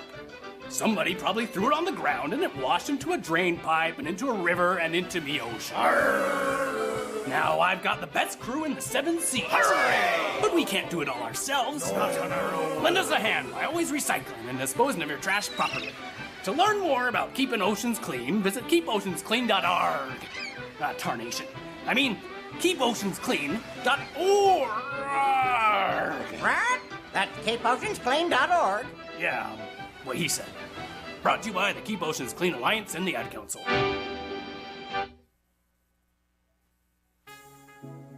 Sheetz is proud to support the Kutztown University Golden Bears. Come to Sheetz and taste the made-to-order difference. Our 24/7 touchscreen menu is made to order fresh and offers a variety of taste bud favorites from chicken sandwiches and burgers to salads, subs, and breakfast sandwiches, all prepared with any combination of toppings you can dream up, customized to your exact specifications. Stop by after the game. Stop by anytime, all day, every day. Exercise your taste buds. There's something for everyone at Sheetz. Sheetz, feel the love. Hey, Angela, can you pass me snack? Yeah, sure, dude. Here. Thanks. How are you doing back there, Kel? Doing good. Trying to do some searching for some new software. Oh, that's awesome. Oh no! Oh god! Oh no! Is that Buzz? Yeah, that's 5-0. That's 5-0. Vinny, what are we gonna do? Well, I'm not pulling over, so we're gonna follow what? this. So hold on tight. No! No! I know you're from Jersey, but this is ridiculous. What do you mean? Have you never gone 275? No. What's wrong with you? What's wrong with you? How do you know all this stuff? I don't want to pull over again. How are you doing? You gotta make the happy hour, Vince. This bug. Will our heroes escape? Tune in next time to Happy Hour, Thursdays at 5. We'll see you then. And remember, this bar never closes. The radio voice of Kutztown University, KUR Kutztown. Welcome back to Kutztown University Golden Bears playoff football. I am Connor High. I'm Kevin Group. And we are back. Kutztown is up 20-6 here at the half over the Hillsdale College Chargers. And just a quick update, we'll give you all the rundown of the scores going on right now for Division II of the Super Regional 1. As we said, Kutztown up 20-6 on Hillsdale. Slippery Rock, we're on upset alert with Slippery Rock right now. In the second quarter, Slippery Rock is beating LIU Post 17-6. And that's at halftime now. Yep, that is at halftime. And then Westchester up on New Haven. I believe that one is in the second quarter? I think so. Okay, so yeah, Westchester's up 7-0 over New Haven. So those are all the games going on at the moment. But the one that we are paying attention to, we are up 20-6. Yep, Kutztown definitely in the lead versus Hillsdale, and that was a pretty exciting first half for me. First quarter went by extremely quickly. Yes, it did. Ended up being 7-0 for Kutztown, and Kutztown, as we've been saying, looked very dominant in that first quarter, and then they were on the 1-yard line and scored after, right into the beginning of the second quarter. And then the second quarter, looking a little bit better for Hillsdale. I've seen a little bit more on offense, and they've seen a little bit more resilient on defense as well. So if you're a Hillsdale fan, you definitely want to see that to continue. Right. To trend. You don't want to see another first quarter appearance for this Hillsdale offense or defense because they looked bad. And this game's still easily manageable, 14 points because of that missed extra point. And Hillsdale's kicker has been very good, hitting, I think it was like a 51-yard field goal, and a 37-yard field goal. That's pretty dang good for Division II. That was Joe Phillip who hit the field goal. Joe Phillip is now on the kickoff. We are underway here in the second half. Return is going to the far side. It's at the 10, the 15. He's at the 20, brought down just short of the 25. They'll say the 22-yard line. Good return there for the Golden Bears as we get started to see Kutztown to start the second half. And I think all of our keys to the game for the beginning of the game have really reigned true and are probably still the keys to the game for this part. Yes. Having high-impact turnovers has really messed up Kutztown in scoring possessions. They've had two opportunities at about the 30-yard line where Colin DeGalbo has fumbled the ball, where otherwise, going off of how well the offense has been doing, they probably would have scored two more times. He is 17 of 19 for one touchdown to start so far. DeGalbo takes a snap, play action. He throws over to Sullivan at the 20. Sullivan makes a man miss, brought down shortly after. He will go nowhere. They may give him one. So it's going to be second down and 9 for the Golden Bears. Yeah, our quickie stats sheet has a bunch of ridiculous numbers on there. Total offensive plays for Kutztown 39, 322 yards. For Hillsdale, I keep saying Hillscrest, sorry. For Hillsdale, 32 plays, 99 yards. And the time of possession now a lot closer, 16.51 and 13.09. So DeGalbo in the shotgun takes a snap. He's going deep down the far side of the field, and it is incomplete. Looking in the direction of Josh Lee, could not find him. In double coverage, too. He's going to set up 3rd and 9 now for the Golden Bears. Good job by Hillsdale there. That's kind of what's plagued them in the first half, just leaving wide-open looks far down the field. Here, he was double covered, and DeGalbo with another slightly inaccurate pass. Didn't seem like that one was really catchable unless he wasn't covered. And Hillsdale able to do enough to pushed the wide receiver a little bit, but not enough for a penalty, and stopped the play. Figavo in shotgun, takes a snap, throw to Reynolds. Reynolds makes him a miss. He is at the 20, the 25, but that is the furthest he'll go. Brought down well short of the first down, so it's going to set up 4th down and long for the Golden Bears. And it looks like we're going to see the punt unit. A really excellent first drive on defense for Hillsdale there. Big stop on 2nd down to prevent the long gain. Good stop on 4th down, covering up all the available men, and DeGalva kind of went to the checkoff. Also kind of a lateral pass. And he broke 1 tackle, but not enough for the first down. Really good by Hillsdale. Now they need to see some offense. So we're going to see Dean Krisich for the first time today for the Golden Bears. He'll get the punt away. He's going to take a Kutztown-friendly bounce, fielded at about the 36. Brought past down the 40, and they'll get down at the 43-yard line. A really intelligent play there. Yeah, 43-yard line. Really intelligent play there for number 23. I don't have his name. That's David Graham. All right, David Graham. Very impressive. If he lets that ball continue to roll, it's kind of moved back another 5-10 yards. Instead, he picked it up a little bit early, risked getting tackled and hit hard, and was able to pick up 5 yards going in the other direction. So that saves a lot on field position. So Chance Stewart back out onto the field. He was 3 of 13 in the first half. He's in the shotgun. He's going to hand it off to Graham. Graham's going to power forward, past the first down marker into Kutztown territory. They'll say he is down at the 44-yard line. First down, Hillsdale. And Hillsdale's had a couple of plays, rushing plays that have gone 10, 12, 14 yards. So this one, not anything new, but really good to start off the drive with, now into Kutztown's territory.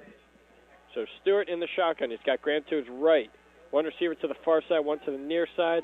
89 in motion. Takes the snap. Stewart looking.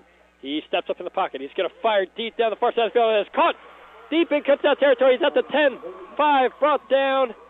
They'll say at the 5-yard line. That is number 18 for Hillsdale, Connor Maloney. What a play there by Hillsdale, and just like that, they're right back in this one. Yeah, and this would make it a one-score game if they score this touchdown. And before that, their longest passing play was, wait, I had the number. The longest passing play was 18 yards. That one's well past that. So we have Stewart in the under center in the I formation. Handoff goes to Graham. Graham powering forward. He's at the 1, and he is into the end zone for the touchdown. Wow. That's some bad refereeing. So very clearly forward progress was stopped there.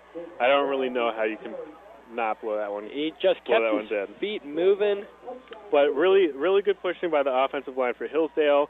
Literally picked the running back up and was pushing him, and all of the offensive line for Hillsdale is gigantic, so it kind of makes sense that happened, but he wasn't making forward progress. I don't understand why the refs didn't blow that one dead. So for the extra point, the ball spotted. The kick is away, and the kick is good for Joe Phillip. And like that, it is a one-possession game for the Golden Bears and Chargers, 20-13. And that is exactly what Hillsdale needed. Scoring quick. 12-16 now left in the third quarter. That was a really impressive defensive and offensive drive for Hillsdale. Coming out of the second quarter, whatever the coaches said to them during halftime really worked. Made those halftime adjustments. And really, props to the ref. This is the first time I've been upset with them over a call. And if you go a full half where I don't even call your name, or Connor doesn't call your name, then you've done a pretty good job. That one, I really think they missed it, and that could alter the game a little bit. But if Kutztown ends up losing this game, it'll be more on their fault than just one blown call. So we'll see Phillip ready to kick it away. We've got Reynolds back, we have Navarez back, and we have Harmon back. So we have the kickoff from Phillip.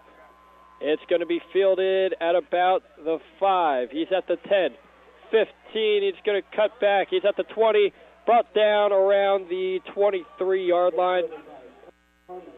So Kutztown will get their second look here to go with the second half. Now, I don't know if you noticed this, but Kutztown and Hillsdale virtually switched their first possessions of each half. Hillsdale went 3 and out, and Kutztown scored almost immediately their first drives to start the first half. And then Hillsdale and Kutztown right back here in the second half, basically switched sides there. And I think the only difference really was field position. Yeah. Hillsdale threw an interception and it ended up being farther back than this Kutztown punt. It's going to be a flag. Yeah, we got a flag call. Looks like it's going to be against the Golden Bears. We'll await the call. I don't know what that is. I believe it was delay of game. So we have delay of game on the Golden Bears. It'll back them up a little bit there. So it's going to set up 1st and 15. Gabo takes a snap. He hands off to Reynolds. Reynolds, good contain there. He'll pick up about 2 on the play. He's going to set up 2nd down and 13. And that was really close. The tackle just right by his shoelaces. Able to wrap him up. If that tackle hadn't came in, there was room to run. That's probably a 7-yard gain. So DeGabo in the shotgun. He's got Reynolds to his right. The entire scoreboard just shut down. So we have DeGabo in shotgun. We have Reynolds to his right. 2 receivers to the far side, 2 to the near side. DeGabo takes a snap. He's looking. He's going to take himself on the play action. Throws over to Barry. Barry, nice little pickup there. Close to the 25. They'll mark him down at the 24-yard line. So it'll be about 3rd down and 9 now for the Golden Bears. Ball is on the 24-yard line in their own territory. DeGabo in the shotgun. He's got Reynolds to his right. 2 receivers to the far side, 2 to the near side. They look over to offensive coordinator J.A. Mangus for the call. Reynolds is going to go in motion. Barry's going to also go in motion. Reynolds takes a snap. He's looking. He's got all day to throw in the pocket. He's going to fire over to Pilkerton. It's going to be short of the 1st down, so he's brought down at the 30. It's going to be about 4th down and 3 now. I really think that's the wrong pass there. It looks like Pilkerton's a little shaken up on the play. It's been really uninspiring for the Golden Bears so far in this quarter. So they're going to take a look here at Jack Pilkerton. 4th and 3 coming up for the Golden Bears. We have 10:40 left here in the 3rd quarter. Looks like, I was going to say, looks like Hillsdale has made some pretty good adjustments before we get going. I feel like this partially is the blame should be put on Kutztown's offense. What they were doing well in the first quarter and the second quarter was you do a couple of short plays, you run it, get a couple yards, do a short check down, get a couple yards, and then you have those big yardage plays where you're picking up at least 15. And so far, the first 2 drives of this quarter, this half, Kutztown has just been doing those little plays, and Hillsdale's been able to swallow them up. They figured it out. And really, those plays didn't work that well in the first half either. I've seen 1 attempt at a long pass so far in the second half for Kutztown, and it didn't work out. It was off the mark, yeah. I really think Kutztown has to go back to what they were doing well and throw those long balls, get a long completion. And then on defense, too, they were looking ragtag, especially compared to the first half. So we're going to get the punt away as Pilkerton's helped off. Dean Kristich on. He'll punt it away over to, that is David Graham on the return. He'll call for the fair catch. And with that, good field position for Hillsdale. They will be starting at their own 42-yard line, close to midfield. Yeah, and exactly. Hillsdale has the ball at the 42-yard line. Kutztown got the ball off the kickoff, didn't get a first down, and so here we are. So we've got Stewart in the shotgun, Graham to his right. Ball is snapped. Play action. He fires over to the far side. It's caught by Maloney. Past the 50-yard line. They'll mark him down at the 49. It'll be a pickup of 9 and 2nd down and 1 for the Chargers. I feel like all the plays that Hillsdale wasn't having work in the first half, they're now working, successfully having them work. And then the opposite for Kutztown. Everything that was working in the first half isn't working now. It's all about the halftime adjustments, am I right? and they've been very good for Hillsdale. So we've got Stewart in the shotgun. He's got Graham to his right. One receiver to the far side, one to the near side. Man in motion. Ball snapped. Handoff goes to Graham. Graham makes a man miss. He'll fall forward to the 45-yard line in Kutztown territory. Enough for the first down for the Chargers. And with that, they are driving again. They're going to keep the tempo up. They're going to pitch it right away to Graham. He's going to take off a run. He's at the 40, the 35, brought down past the 30. They'll say he's down at the 29-yard line. Chris Thomas on the tackle. And it's all about momentum. The first half, Kutztown had the momentum almost the entire time. Those two fumbles coming up big to stop that a little bit, so Kutztown didn't get a bunch of points. And now here, Hillsdale definitely has the momentum. Stewart in the shotgun. He's got Graham to his left. Takes the snap. He's going to take off to his left. He's going to pitch it over to Graham at the 30, past the 25. They'll mark him down at the 22-yard line. So if you're Hillsdale here, you really want to make sure you don't make those big mistakes that Kutztown made in the first half. You don't give up a turnover. They had the interception on the very first drive, but that didn't mean that much because it was essentially just a punt. Here, if you get a turnover on this drive, that would be huge for momentum. The crowd gets back into the game, and it's still a one-score game. But here, if Hillsdale can score, it's tied. So 2nd and 3, Stewart in the shotgun. Play action. He rolls out. He's going to fire. It is caught for the first down to Sandusky. He is brought down at the 16-yard line in the red zone now for the Chargers. And especially all the coverages look a lot different here, too. In the first half, Kutztown all over Hillsdale. Hillsdale, I guess, again, second half adjustments, figured out what was going wrong, were able to assess it, and on these first two offensive drives have really diagnosed what they needed to change and successfully done so. Hillsdale certainly doing a good job of driving here. First down and 10, ball on the 16-yard line.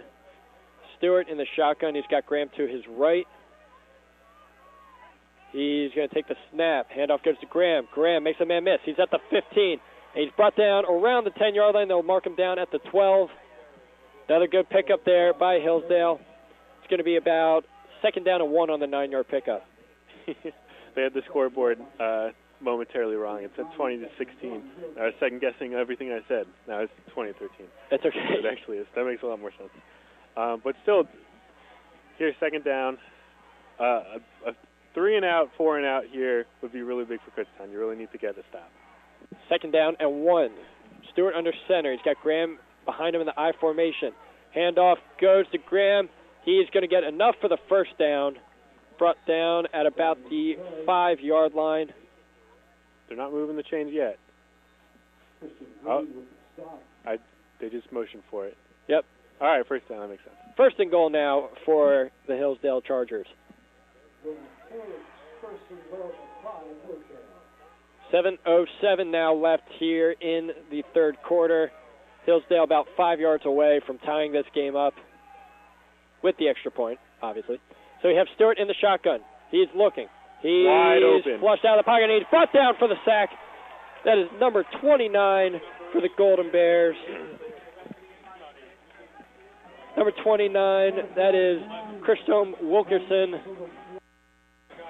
Great job there on the pass rush. And Hillsdale had a wide receiver wide open. Nobody even close to him in the back of the end zone. He was waving his hands up trying to get the quarterback's attention. Could not see him. But at that point, Chance Stewart was going down, come up with the sack. That's huge for Kutztown. If they give up that touchdown there, it changes the entire complexity of the game. But now, 2nd down and 13 for goal.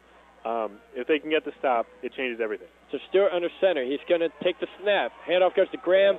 Graham picks up maybe 2 on the play. He's going to set up 3rd down and goal from the 10-yard line. Wow. This is probably the biggest play so far of the game. 3rd down and goal on the 10-yard line. This is big right here. And these last 2 plays, Kutztown looked okay. The first time, again, guy wide open, but able to get the pressure on the quarterback so he doesn't see it. So Stewart in the shotgun. He's got Grant to his right, 1 receiver to the far side, 2 to the near side. Man in motion. Stewart. He takes the snap. He's looking. He steps up in the pocket. He's rolling out to his left. He fires to the end zone, and it is caught for the touchdown. That is number 2, Austin Sandusky with the reception. And just like that, we are an extra point away from being tied. Damn. And Austin Sandusky was open there for a couple seconds, but the quarterback had to compose himself. He was rolling out to the left, throws with his right. So that's a hard throw. Able to throw it over everyone right in front of him, get it into his wide receiver's arms. Joe Phillip on for the extra point. Ball is spotted. The kick is away, and the kick is good. And with that, we are all tied up 20-20, Kutztown and Hillsdale. 5:26 left here in the third quarter. Wow, how about that? That's pretty crazy. That's 14 unanswered points for Hillsdale. Just to start the second half here. And again, that's just the momentum swings. And if we go back to the first half, again, those 2 DeGalbo turnovers, which probably would have resulted in points for Kutztown, is super big. And we weren't saying that in the beginning of the first half because Kutztown looked so dominant and looked like no matter what, they're going to win this game. Even though after the first quarter they were only up 7-0. That could have been a bunch higher. So those defensive plays for Hillsdale and those offensive mistakes for Kutztown has come back to bite them now that the score is tied with 5 minutes left in the third quarter. All in all, Hillsdale did score right before the half ended, too. So they're on a 17-0 run. And this is big for Kutztown. They need to stop. They need to get something going on offense first and foremost, and then they need to stop on defense. So you have Joe Phillip just about ready to take the kickoff. And back for Kutztown is Craig Reynolds, DM Navarez, and Tyson Harmon.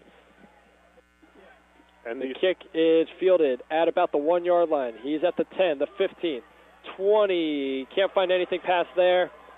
Brought down just short of the 20. They'll mark him. Oh, no, they'll mark him down at the 20. So it's going to be first down and 10 for the Golden Bears. And like we said, they desperately need something going here on first down. And these special teams plays for Hillsdale have meant so much for field position. All of their kicks have gone out to the 20-yard line. Kutztown's best starting field position has been 25, 30-yard line. Whereas for Kutztown, they've been punting the ball away, they've been kicking the ball away, and it goes a lot less far. So Hillsdale has less to go. So you got DeGalbo in the shotgun. He's got Nablett to his left, Reynolds to his right, one receiver to the far, two to the near side. Takes a snap. DeGalbo's going to take it himself. He's at the 25, brought down at about the 27-yard line. Good pickup there of 7 for the quarterback. It'll set up about 2nd and 3 for the Golden Bears. And that doesn't surprise me at all, that play call. It seems like anytime anything's going awry, something's going wrong, Colin DeGalbo wants the ball in his hands, and he wants to make the play. And so far, in the season and in this game, he's been able to make it happen most of the time. So you have DeGalbo in the shotgun, Reynolds to his left, Nablett to his right. Reynolds goes in motion, takes a snap. He's looking. He's going to fire deep. He's got a wide open man, and it is bobbled. Oh, no, he dropped it. He dropped it. Oh, my goodness. He had it. That was number 82, Ryan Hubley. He had it deep downfield. It would have been a massive pickup for Kutztown, but instead it is bobbled and dropped. Oh, my goodness. I think that's 82 Mason McElroy. Oh, was that Mason McElroy? And he was definitely open. He got him with the double move. And it seemed like DeGalbo maybe didn't throw it as far as he could have, so he had to wait a little bit, but still dropped it into that breadbasket and just bobbled it for a little too long, didn't come down with it. That would have been huge for Kutztown.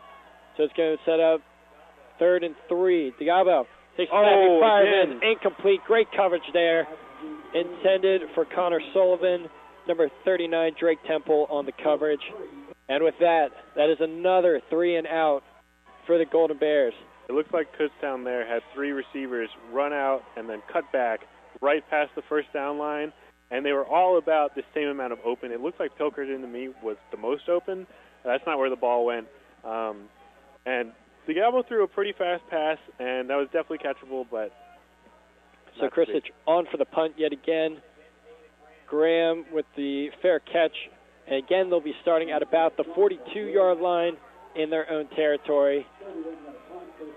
Wow. That one play there, number 82, Mason McElroy, should have had it. That would have been huge for this offense. And then the third down, too. I really feel like that's catchable, and you really need to bail out your quarterback and get the first down. That could be haunting for Kutztown for the rest of the season if this game ends up not going their way. So we're going to see Chance Stewart back out onto the field. He takes the snap. Play action. He fires to the near side. It is caught at about the 48, brought down at the 50. That is number 18, Connor Maloney. It's going to set up 2nd and 2 on the 8-yard pickup. And that was Cox Cohen on the coverage there. He backed up, gave his wide receiver a little bit too much space, and Hillsdale will say, thanks, I'll take those 8 yards every single time. So Christian Shepler back in the game for Graham. You have Stewart, takes a snap. He's rolling out to his right, fires, and it is caught. Number 22 on the pickup. That is Alec Foose. It'll be a first down for Hillsdale. And these are the wide open looks that I was seeing for Kutztown in the first half. They're now showing up for Hillsdale. So they're now in Kutztown territory. Ball at the 44-yard line for the Chargers. We have Stewart in shotgun, Shepler to his right, one receiver to the far side, one to the near side. Takes a snap. Handoff goes to Shepler. He'll wait at the line of scrimmage before being brought down for a pickup of about 1. It'll set up 2nd down and 9. Wow, talk about a tale of two different halves. Yeah, really. So far, yeah, we've seen two totally separate halves. I mean, Kutztown dominated the first half. Hillsdale dominated the second. There's 3 minutes left in this third quarter. Yep, 3 minutes left here in the third quarter. Stewart under center. Graham back in the ballgame at running back. Oh. He takes a snap, and it is thrown and caught at the 35-yard line to the 30 before being brought down at the 28. That is number 35, John Brennan, the tight end. Kutztown brought the pressure there, and Chance Stewart able to get it out. Chance Stewart has looked so much better here in the second half. So, quick snap. Pitch to Graham. Graham's up to 25, 20, 15, wow. 10, 5, touchdown, Hillsdale Chargers. Kutztown just doesn't make the tackle there. Hillsdale went with the hurry-up offense, went with the pitch right away, and just like that, Hillsdale is now up by 6 pending the extra point. First time Kutztown is going to be down in this game. Wow. Wow. I'm speechless. So we'll have Joe Phillip on for the extra point. The high snap gets it down. Kick is away. The kick is good. And with that, it is 27-20 now. Hillsdale on top of Kutztown, 27-20. My goodness. Wow. I think we're both kind of in shock right now. I mean, Kutztown has started out the second half yet to pick up a first down. And Hillsdale has really been able to do that by limiting all these long passing plays. And Kutztown, again, just really not doing what they do well anymore. They're not even attempting these things. I really think you got to go back to what was working in the first half. Wow. And I think this also goes back to that second fumble in the second quarter. Yeah. If you end up Kutztown scores to end the second quarter, then I think you need to have a much better halftime talk to your whole team. But then if you get the random stop and then prevent the points, then you have a little bit of momentum going into the second half. And even if you have to kick it away, they're able to get the stop, and Hillsdale is leading this game. They're not even just in it, they're winning. So Phillip kicks it away. It will be fielded by Harmon at the 1. He's at the 10. The 15 makes a few men miss. He's at the 20. 25 brought down just past the 25, and he fumbles the football. They're going to say he's down. They're going to say he's down. It was recovered by Hillsdale, but they will say that he is down. Yikes. Okay. That was close. And it's these kickoffs that are being so huge. They're landing on the 1-yard line, but Kutztown has to recover them in case they don't bounce into the end zone. And then you've got the full Hillsdale team running at you, and picking up 25 yards here was their best result out of it. And then they almost fumbled, too. Kutztown, I just have to say, wow. So it'll be first down and 10 at their own 27-yard line. DeGabo in shotgun takes a snap. He's going to try and take it himself. He can't quite get the corner. He's going to be brought down in the backfield for a loss of about 4. I'd also like to mention this has been a pretty clean game for the referees. They haven't really been calling much, and then they also really haven't been too impactful into this game. That one touchdown for Hillsdale, where I really think they should have been ruled down, I think changed a bunch. But again, if Kutztown loses this game, it's going to be on them. So 2nd and 14 now. Gabo takes a step. He fires. It is caught to the near side at the 35. As Diego Torres trying to fight forward, they'll give him to the 31-yard line. Really good play there after the busted play on first down. He's going to set up 3rd and manageable. He's got about 1 to go. So pickup of 13. Gabo hurrying it up. Hand off to Reynolds. He's going to plow forward for the first down to the 42-yard line. And that is the first down of the second half for the Golden Bears. That's got to feel so good for Kutztown. You really needed that. And that was set up on the second down big pickup where Matt Harding, the redshirt freshman cornerback for Hillsdale, fell over and lost his assignment.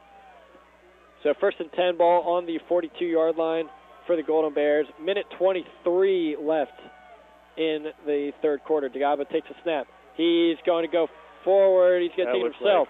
He's past the 45, down around the 50-yard line. They'll mark him down just short of the 50 at the 49 in their own territory. Good pickup there by Dagabo. It's going to be about 2nd and 3 now on the 7-yard pickup. Really close to a face mask there by Nate Canterbury, but able to pick his hand up just in time. And Kutztown going back to what they're doing well, and it's made a huge difference. Dagabo in the shotgun, takes a snap. He fires over to Pilkerton. Pilkerton makes the catch at the 45, down at the 40. They'll mark him down at the 39. Good play there by the Golden Bears, keeping the chains moving. 40 seconds left now in the third quarter. They're going to keep the tempo up here. Dagabo getting instruction from the offensive coordinator, Mangus. He's in the shotgun. Reynolds to his left. 2 receivers to the far side, 1 to the near side. Play action. Dagabo looking. He's going deep, and it is almost intercepted, batted away, over in the direction of Josh Lee. That's got to be defensive pass interference for me there. They were really battling it out over there on the far side. Not a bad decision there on first down. And that was possible from the pump fake by Dagabo, as if he was going to the check down man and then goes long into double coverage. And again, I really think that was defensive pass interference.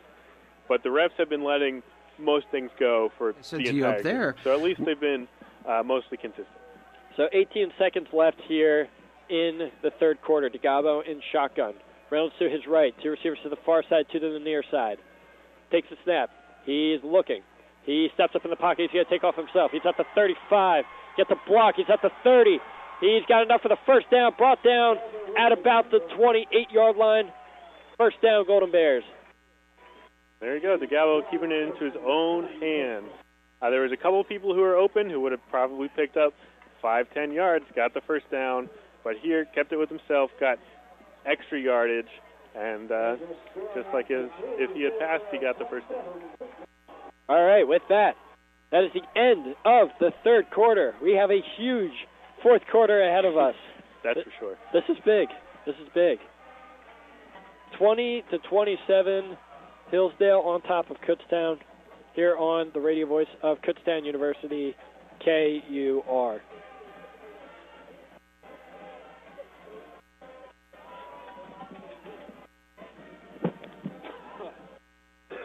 Losing my voice. I don't know why. I don't know what happened. Kutztown University Athletics, KUBears.com. There are several ways to follow the Golden Bears through social media. Find out about KU Athletics on Twitter by following @KU Golden Bears. Become a fan on Facebook by searching for and liking Kutztown University Athletics. Finally, check out how to sign up for email and mobile phone updates at KUBears.com. Stay in touch with the Kutztown Golden Bears.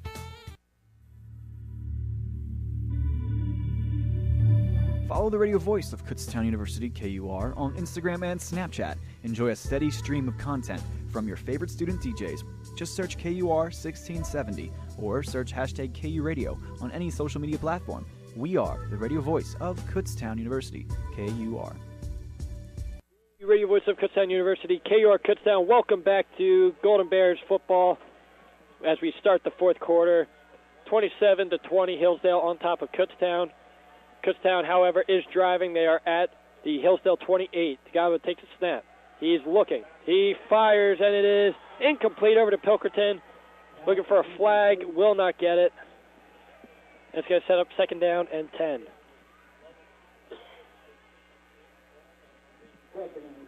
I'm looking at the stats.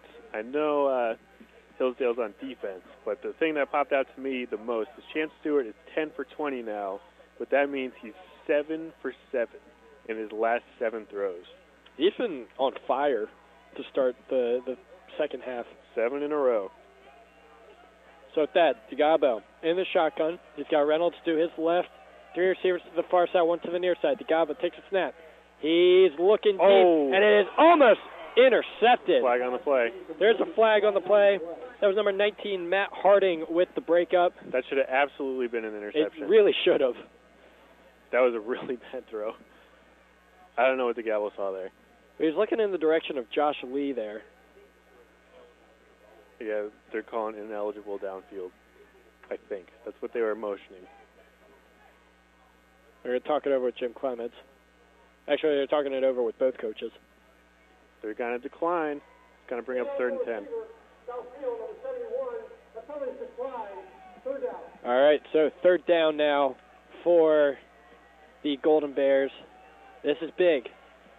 You're probably in 4-down territory right now. Especially they don't like kicking it. Yeah. So Tagabo in the shotgun. He's got 3 receivers to the far side, 2 to the near side. They are going 5 wide right now. Reynolds, the running back, is closest to the sideline. Looks like we've got some receivers who don't know what the play is. So Tagabo in the shotgun takes a snap. He's looking. They are blitzing. He is brought down for the sack all the way back. They'll mark him down at the 38-yard line. Probably the right decision there for Tagawa to not throw the ball. That is a huge loss. It's going to be a loss of 10 and set up 4th and 20 now for the Golden Bears. Now they're going to punt. They got to punt, yeah. Just when it looked like Kutztown was starting to get it all back, throw it all away with that sack. Really good by Hillsdale.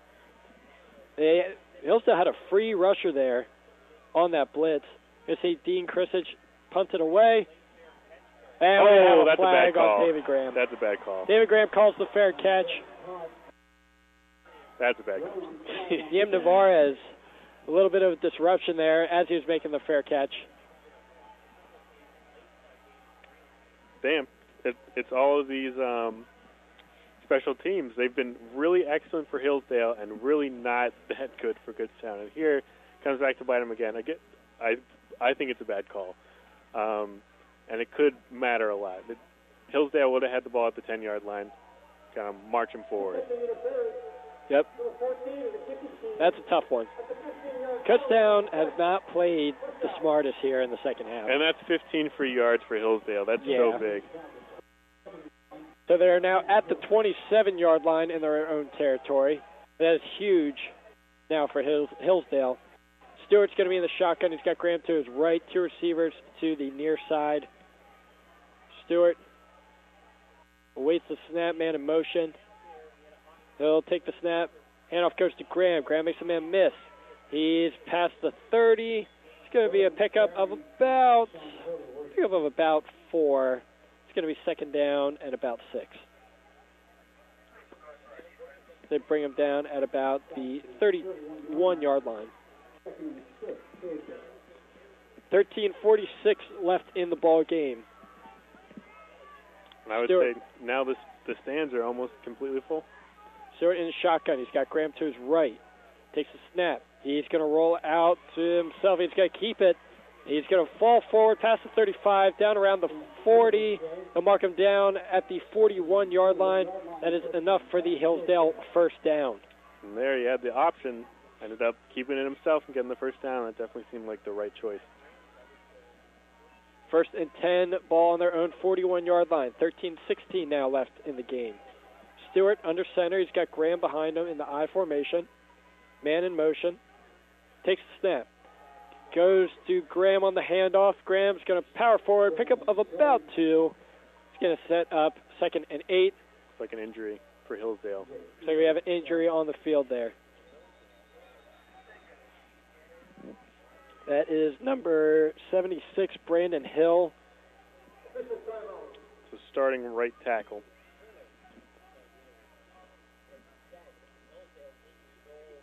Yeah, Hillsdale in total control of this game right now.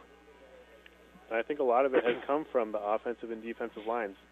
Avoiding the pressure for their quarterback and bringing the pressure onto Kutztown's quarterback has really changed the game. So this loss, the starting right tackle, who would come in for him would be a redshirt freshman.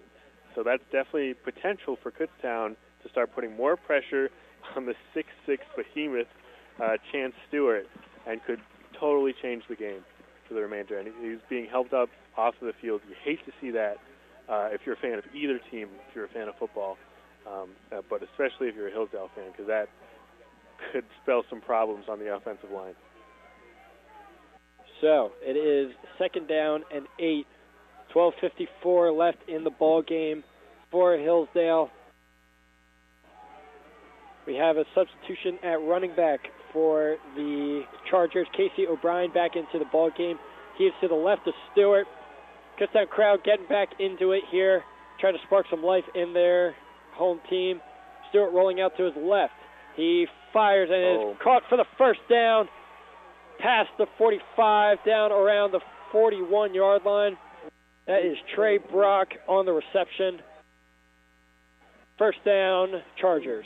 And number 20, Chris Thomas for Kutztown, dropped back into coverage to try and avoid the open man, but wasn't able to pick him up quite in time, couldn't spy him, and able to get a completion to the open guy. So Stewart in the shotgun, Wires in motion. Takes a snap. Play action. Stewart rolling out to his right. He fires to the near side of the field and is caught by Brock again for the first down at the 21-yard line. They'll mark him down at the 20. And does well to stay in bounds there. This is a close one for sure. And that's a really good throw, too, by Chance Stewart. So it'll be 1st and 10, ball at the 20-yard line for the Chargers. O'Brien stays in the game at running back. Stewart in at quarterback. He's in the shotgun. He waits the snap, takes a snap. Handoff goes to O'Brien. Bryan at the 20, brought down at about the 19, pickup of about 1. It's going to set up 2nd down and 9 now. And that's a mistake for number 58, Mitchell Albert, for the offense of Hillsdale. He was a leading blocker on that one and ended up blocking nobody. So 11-12 now left here in the ball game for the Golden Bears and Chargers. Stewart under center. He's looking. He fires and is caught. There's a flag on the play, but at the moment it is a touchdown for the Chargers. Number 85, Martin Peterson, the tight end. We'll take a look at what that is. Like I said, there was a flag. Looks like Kutztown's clapping.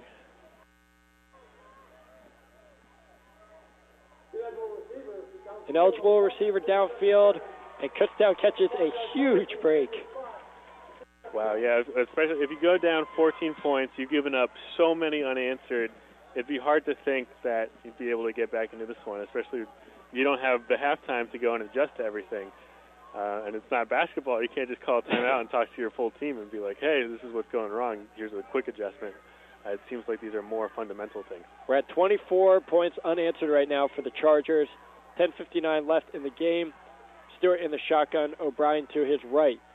Play action. He fires to the far side of the field. It is incomplete as it skips over to number 85, Martin Peterson, who would have had the touchdown reception, brought back because of the penalty.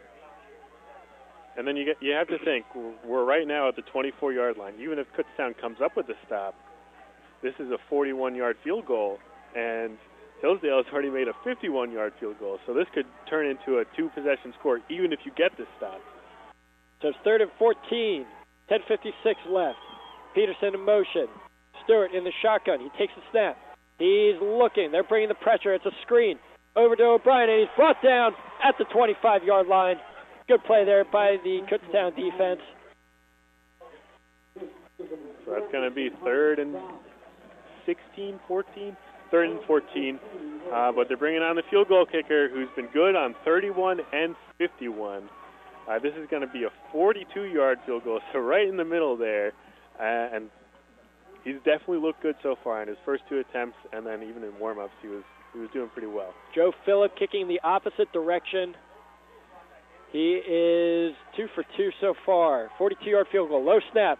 Kick is away, and the kick is no good. Oh. No good. All right. That snap. And with that, Kutztown is still down by 1 score. That could be huge, especially he makes the 51, he makes the 31. 42, Kutztown brought everybody on that play. They left no one behind because they figured he's going to kick it out of the back of the end zone no matter what. And Kutztown catches a break. They definitely got into his head, and then that snap wasn't the best. But count your lucky stars now if you're Kutztown, but you definitely need a score. You need a score. It's 27-20, down by 7. Ball on the 25-yard line, 1st and 10. DeGabo takes a snap, handoff goes to Reynolds. Reynolds powers forward. He'll pick up about 3 on the play. It'll set up 2nd down and 7. This could be the most exciting 10 minutes of Kutztown football of the entire season. We'll see. Or it could be really boring. Hey, who knows? Who knows? We're just the commentators. Because we thought that one game, I think either 2 or 4 weeks ago, where we were like, oh, there's no way there's going to be scoreless quarters. There's definitely going to be a lot more scoring, and then there's no scores. I think that was 2 weeks ago. There is an injured Kutztown Golden Bear on the field. That is Tyler Borg, the tight end. As the team takes a look at him, we really need to see a good, strong drive out of the Golden Bears. Good first down play, pick up a 4. Yeah. I don't know. What do you need to see here if you're Kutztown? I'd like to spread the ball out a little bit more and do what they were doing in the first half again. You want to have some receivers get open. And that's definitely hard to do, but they were making it look easy in the first half, so it's definitely possible. And Hillsdale has some young guys in at safety, in at cornerback, so there's definitely some people you could pick on. They help Tyler Borg off on the field as he walks off under his own power. And he's a redshirt freshman, but has been influential in this game and in other games as a tight end. I love watching Tyler Borg play. They use him as a fullback in a lot of situations. They use him as a receiving tight end, blocking tight end. Very versatile tight end. Certainly hope he's okay. So it's going to set up 2nd down and 6. 9:59 left here in the ball game. Kutztown is on the 29-yard line. They've got a little ways to go. DeGabo in the shotgun. He's got Reynolds to his left. Takes a snap. Play action.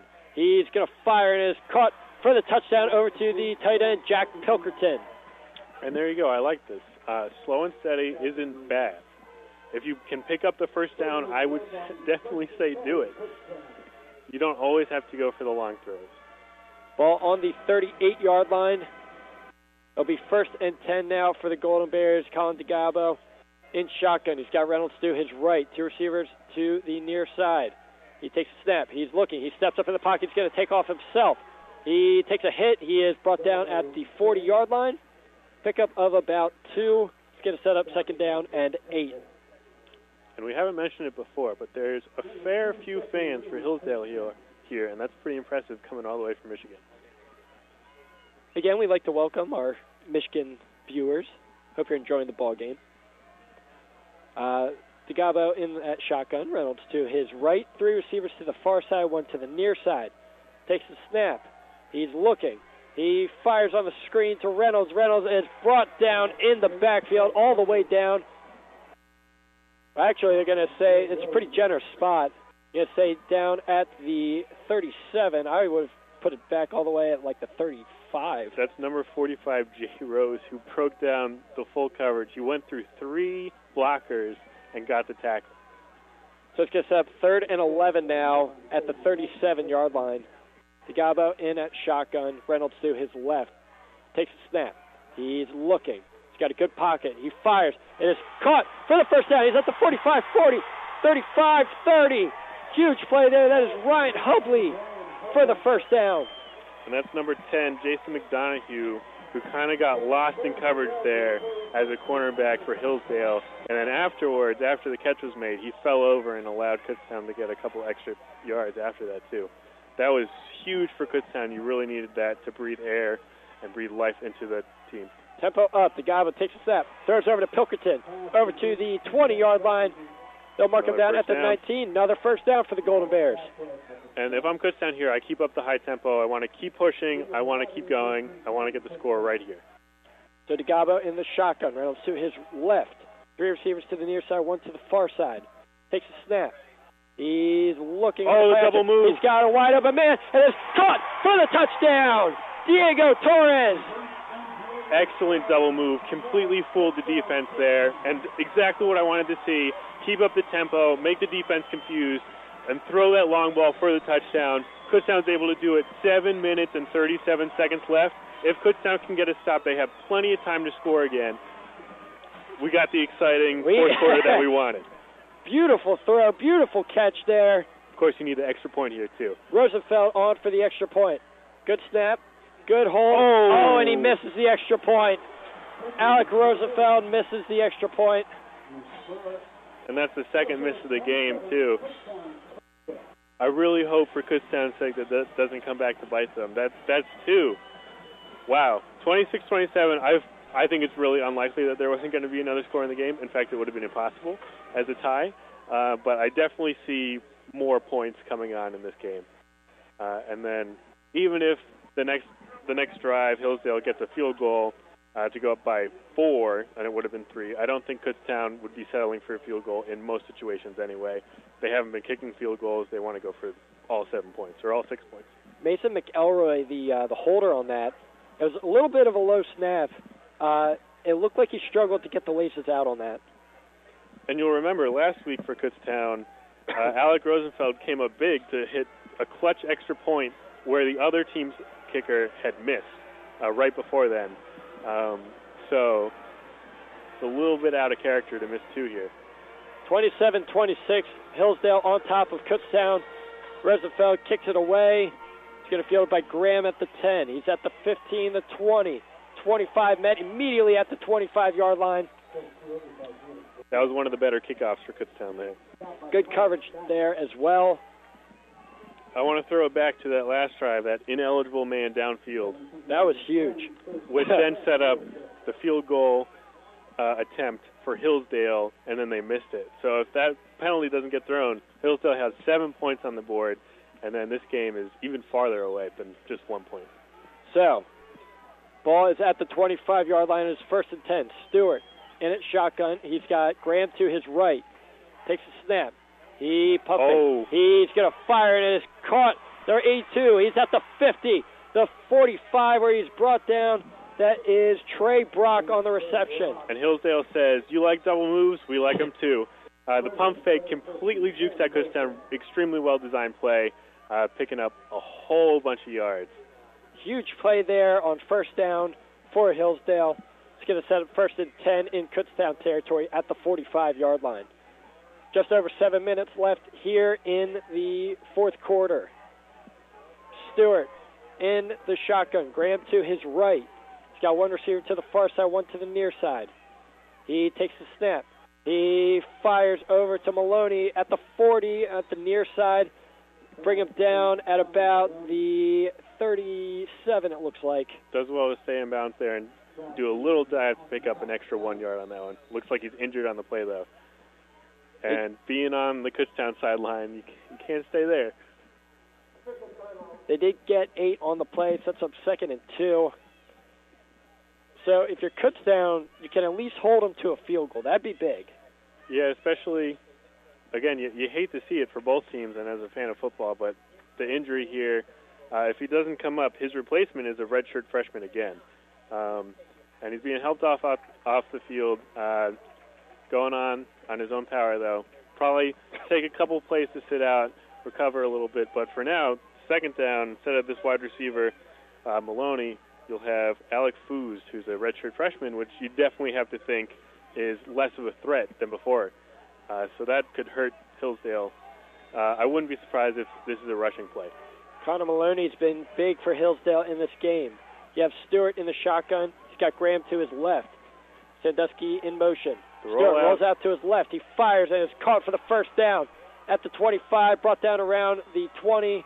That is Trey Brock on the reception. And I think that's around the third time we've seen that play where they snap the ball, quarterback rolls out, and then you end up having one person covering two people for Kutztown, and he sells out to the check down man and leaves the guy 10 yards down the field open, and Hillsdale able to capitalize. So Stewart takes a snap on first down. He fires and is caught by Brock again.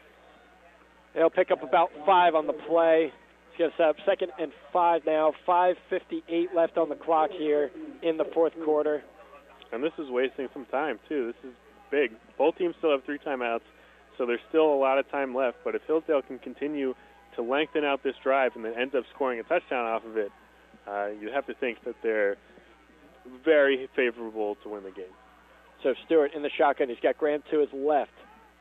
Takes the snap. He rolls out. He flips over to Graham. Graham fumbles the football. They will recover it at the 20. They will lose about 5 on the play. And that's a huge miscue, too. That would have picked up a couple yards. It would have been 3rd and 2, 3rd and 3. And now here we're at 3rd and 11. Kutztown can get the stop with 5 minutes and 10 seconds left in the game. It's probably another field goal attempt. You're up or you're down by only 4. That extra point would come into play, but Kutztown would be going for the touchdown anyway. And this is manageable. So Stewart in the shotgun. He's got Graham to his right. One receiver to the far side, 2 to the near side. Peterman in motion. He takes a snap. He fires deep in the end zone, and it is out of bounds. Out of bounds. No, they're going to say it's a touchdown? That's definitely wrong. They're going to say it was a touchdown? That's definitely wrong. That's not right. They say it's a touchdown for Hillsdale. I am a Kutztown fan, and I'm a Kutztown student, but for every other game and for this game, I'd like to be as impartial as possible, especially because we have our Michigan friends listening in as well, but that was definitely a bad call. And people in the press box are upset. People everywhere are upset. So we have a bad snap. He gets it down. He missed the extra point. And the extra point is no good. All right, so Kutztown catches a little bit of a break there. Now only down 7. And that was really close, too. We had a couple guys running off the field. That's another missed call by the refs. Kutztown definitely had too many men on the field. The refs, for the entire first half, the refs were very good. The second half, they've had a couple big calls and I think a couple things that were definitely wrong. And you better believe Jim Clements is giving the referee an earful, and so is this crowd. This is the loudest I've ever heard Andre Reed Stadium, and it is just riddled with boos. The crowd is incredibly upset right now. This is definitely an exciting 5 minutes left. We've got 5 minutes left of the ball game. Chargers up 33-26 on the Golden Bears. Wow. I'm back to the speechless I think wow. we're both kind of speechless on this one. I still can't believe they said that was a touchdown. I can't. Wow. I mean, okay. Yeah, you know what, whatever. It was definitely close. And we'll I am close. Up in the press box, but I have an excellent view, and I'm like, well, okay. It's okay. But again, I really feel like there's been some close calls for 2 Hillsdale touchdowns, but if Kutztown loses this game, it will be mostly on them anyway for giving up so many unanswered points. All right, so Phillip gets the kickoff. It will be fielded at the 10. He's at the 15. He's at the 20, 25, brought down at about the 30. They'll mark him down at the 32-yard line. And here we go. This is a huge drive for the Golden Bears. And this is a weird amount of time left, too. With 4:43, both teams have 3 timeouts. I feel like most of the time, if you go down and score, it'll be quicker than 4:43, and then Hillsdale will have another opportunity, again, with their really excellent kicker, who's hit from 52 or 51 yards already today. There are a few things we want to take into consideration here as far as the Golden Bears' time left. and just trying to get a score. I wouldn't be surprised if they scored a touchdown if they went for 2. So DeGabo takes the snap. He fires over to Reynolds on the check down. He's at the 30. He's past the 35, 40, almost brought down. They will give him the first down. Good play there by Craig Reynolds, breaking the tackle. Puts one hand down on the turf, able to stay up. That changes probably a 0-yard gain or maybe even a 1-yard loss into a 10-yard gain. So at the 44-yard line in their own territory, DeGabo takes a snap. He's looking. He fires over to Sullivan. Sullivan can't quite get the corner. He will make a man miss. He'll be brought down at the 49-yard line into Hillsdale territory. Looked like 7-yard gain on that one. 2nd and 3. 2nd down and 3 now for the Golden Bears, keeping the tempo up. DeGabo in the shotgun. He's got Reynolds to his left. One receiver to the far side, 3 to the near side. Takes the snap. Handoff goes to Reynolds. Reynolds powers through. Up the middle. That will be enough for the first down. They'll mark him down in Hillsdale territory at the 44. 3:50 left on the clock. Kutztown down by 7. DeGabo trying to get the snap. He's in the shotgun. Reynolds in to his left. He takes the snap. Play action. He's going deep downfield, and it is incomplete, looking over the direction of Mason McElroy, the wide receiver. I was looking at that coverage the whole time, one-on-one, and I was going to say I wouldn't mind seeing Kutztown take a shot for the end zone here, and that's exactly what they did. That's a better pass. It would have to be a much better pass than that. That could have been points. Right idea there. Nice try there by DeGabo, taking the shot on first down. He's going to set up 2nd down and 10 now, 3:33 left here in the ball game. DeGabo in shotgun. Got Nablett to his right now. DeGabo looking in the pocket. He's going to step up. He's going to take off a run himself. Tries a spin move. He does not get very far, though. He'll be brought down at the 43. It'll be a pickup of 1. 3rd down and 9 now. I think he had Pilkerton open a little bit down the field, like 4-yard gain if he throws it there. But DeGabo, as we've seen the whole game, wants to keep it with himself. If he feels like he can make a play, he's going to try. In this case, gets 1 yard. So DeGabo in at shotgun. He has the running back Abdul Hassan Nablett to his left. 3 receivers to the far side, 1 to the near side. This is a big play here on 3rd and 9. 2:53 left in the ball game. DeGabo looking. He fires to Nablett. Nablett is close to the first down. They're ruling him short. They're going to mark it down at the 35. That was a bad throw by DeGabo, throwing it towards the turf. Kutztown, you really got to go quick here. They're going quick, up tempo. 4th and 1. Ball on the 35-yard line. This is pretty much the game right here. Keep it. They look over to the sideline for instruction. DeGabo. Shotgun, Reynolds to his right. 3 receivers to the far side, 1 to the near side. 2:19 left in the game here on 4th and 1. They're getting all sorts of instruction. 9 seconds left on the play clock. DeGallo's just got to keep it. He doesn't know what the play is. He's got to take the snap. He's looking. Throw it! Throw it! Running. He fires over to Reynolds. No way. He fires over to Reynolds, and Reynolds is well short of the first down. You got 3 timeouts there for Kutztown. You have to call one there. DeGabo not knowing what the play is. Also, I'd like to bring it back. I really think that 3rd down, I think that was a first down. I think that's wrong. There's still time left, though. 1:58, 3 timeouts for both teams. Kutztown has to come up with a stop here if they want to win this game or even get the chance to. 26-33 Hillsdale. If they get a couple first downs, the game's over. 1:58 left in the game. 33-26. Hillsdale on top of Kutztown. So we're going to see Stewart in the shotgun. He's got Graham to his left, 1 receiver to the far side, 1 to the near side. Man in motion. Takes a snap. Handoff goes to Graham. Graham is going to be met at the line of scrimmage. He'll power forward for a pickup of about 3. It's going to be 2nd and 7, and we'll have a timeout called by Kutztown.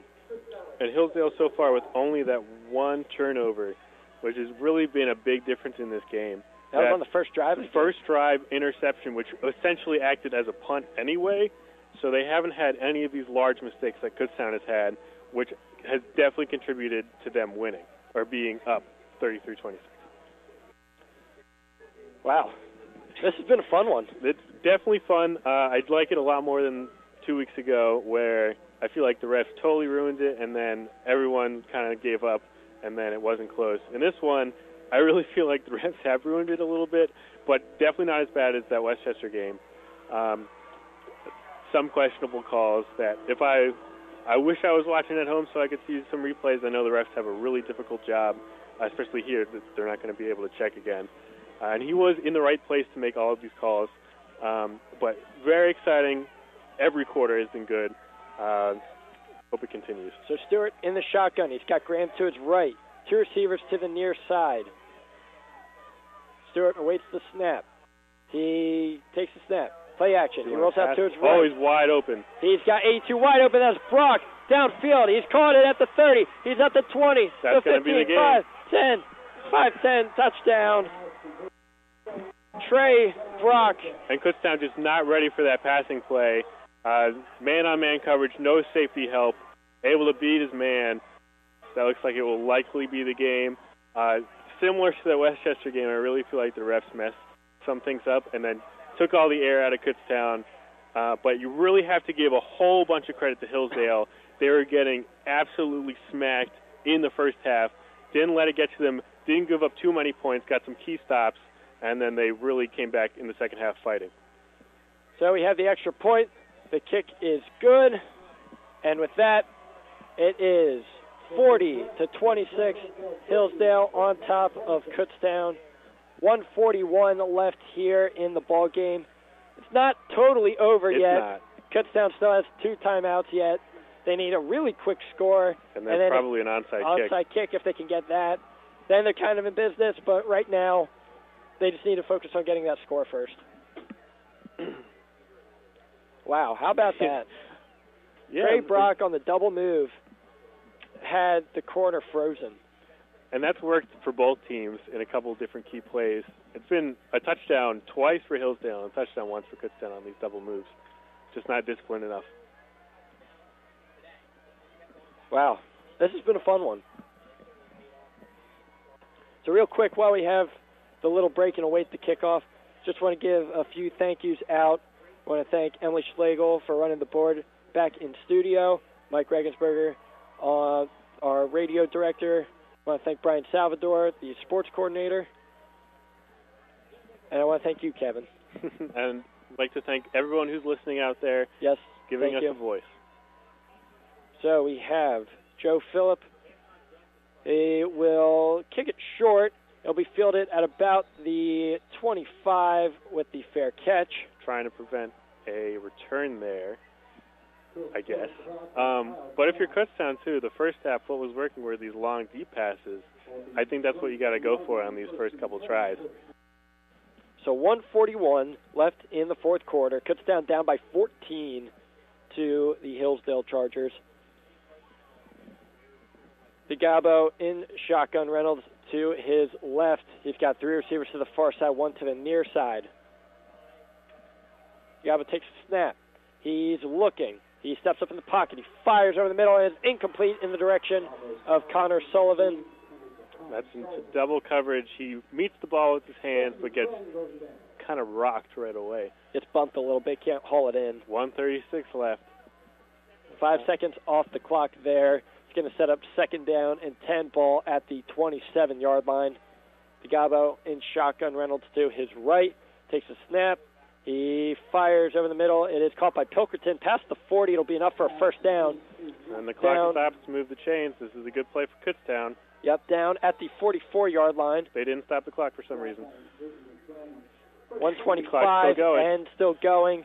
DeGabo in at shotgun. Reynolds to his right. 2 receivers to the far side, 2 to the near side. DeGabo takes a snap. Handoff goes to Reynolds. Reynolds past the 45. I don't understand that call at all.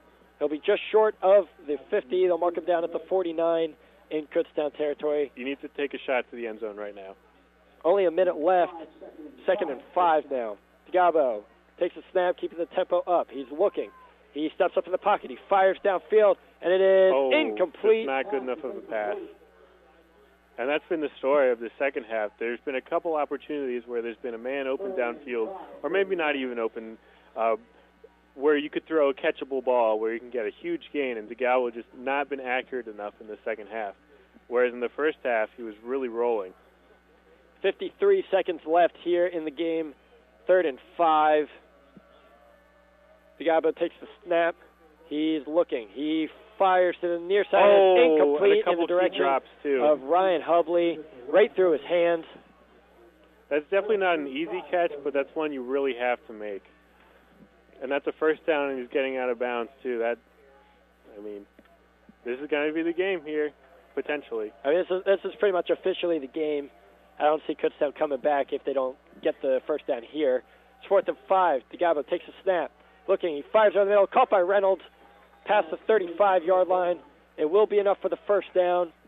And this time they stopped the clock when there was a first down. And then they started again. So ball is now at the 33-yard line. Digabo takes a snap. Hand off to Reynolds. Reynolds past the 30, brought down at the 25. You got to call timeout. 25 seconds and continuing to roll. What is Kutztown doing? They're just conceding this game. Digabo in at shotgun. Reynolds to his left, keeping the tempo up. Takes a snap. He's looking. He fires downfield, incomplete, over the head of Connor Sullivan. There's 10 seconds left in this game. Looking like it's going to be over. 10 seconds left, as you said. Down 14. 40-26. Hillsdale on top of Kutztown. Hillsdale coach just left. So Digabo in at shotgun. He's got Reynolds to his right. One receiver to the far side, two to the near side. Takes a snap. Play action. Digabo looking. He's wide open. Fires, and it That's is not where he was incomplete. Open. Almost picked off there. 23, Josh Lee was open on the right. Nearly picked off by number 5, Nate Jones. And now it's definitely impossible. 4 seconds left. I don't know. Can they score a touchdown? Can they score 2 touchdowns in 4 seconds? Definitely not. Definitely not. Probably the best game to call so far of the year. Well, best game of the season to call. Right. As this will bring an end to Kutztown Golden Bears football. A little unfortunate that I feel like the refs influenced the game in the second half, especially when they were so good in the first half. But really, Kutztown has to blame themselves more than the referees. They gave up 20 unanswered points. Was that it? 24 unanswered before finally scoring again. That's really rough. Digabo on the last play there, takes a snap, fires into the end zone, incomplete pass. And with that, ladies and gentlemen, that is your ball game. 40-26, the Hillsdale College Chargers get the win over the Kutztown University Golden Bears. That's a little disappointing. That's definitely disappointing for Kutztown. You're definitely leaving the second half thinking, wow, there's no way we're not going to win. But second half, Hillsdale, props to them for sure. Whatever they said at halftime definitely worked. So, with that, we are going to take a little break here. We are going to come back here on the radio voice of Kutztown University, KUR.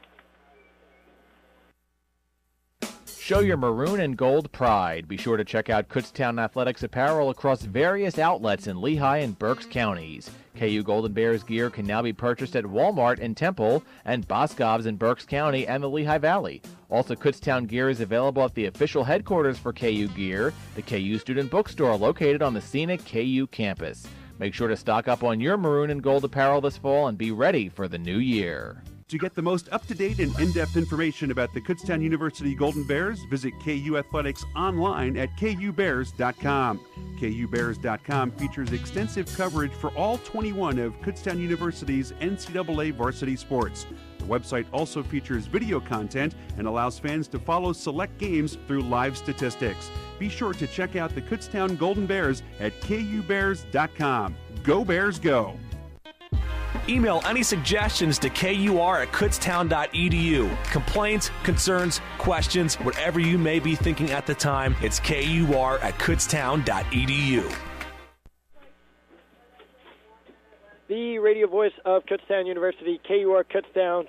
Welcome back to the Kutztown University Golden Bears football coverage.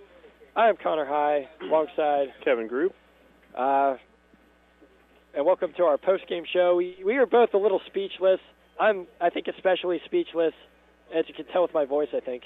Kutztown getting the loss today here in the playoffs, 40-26.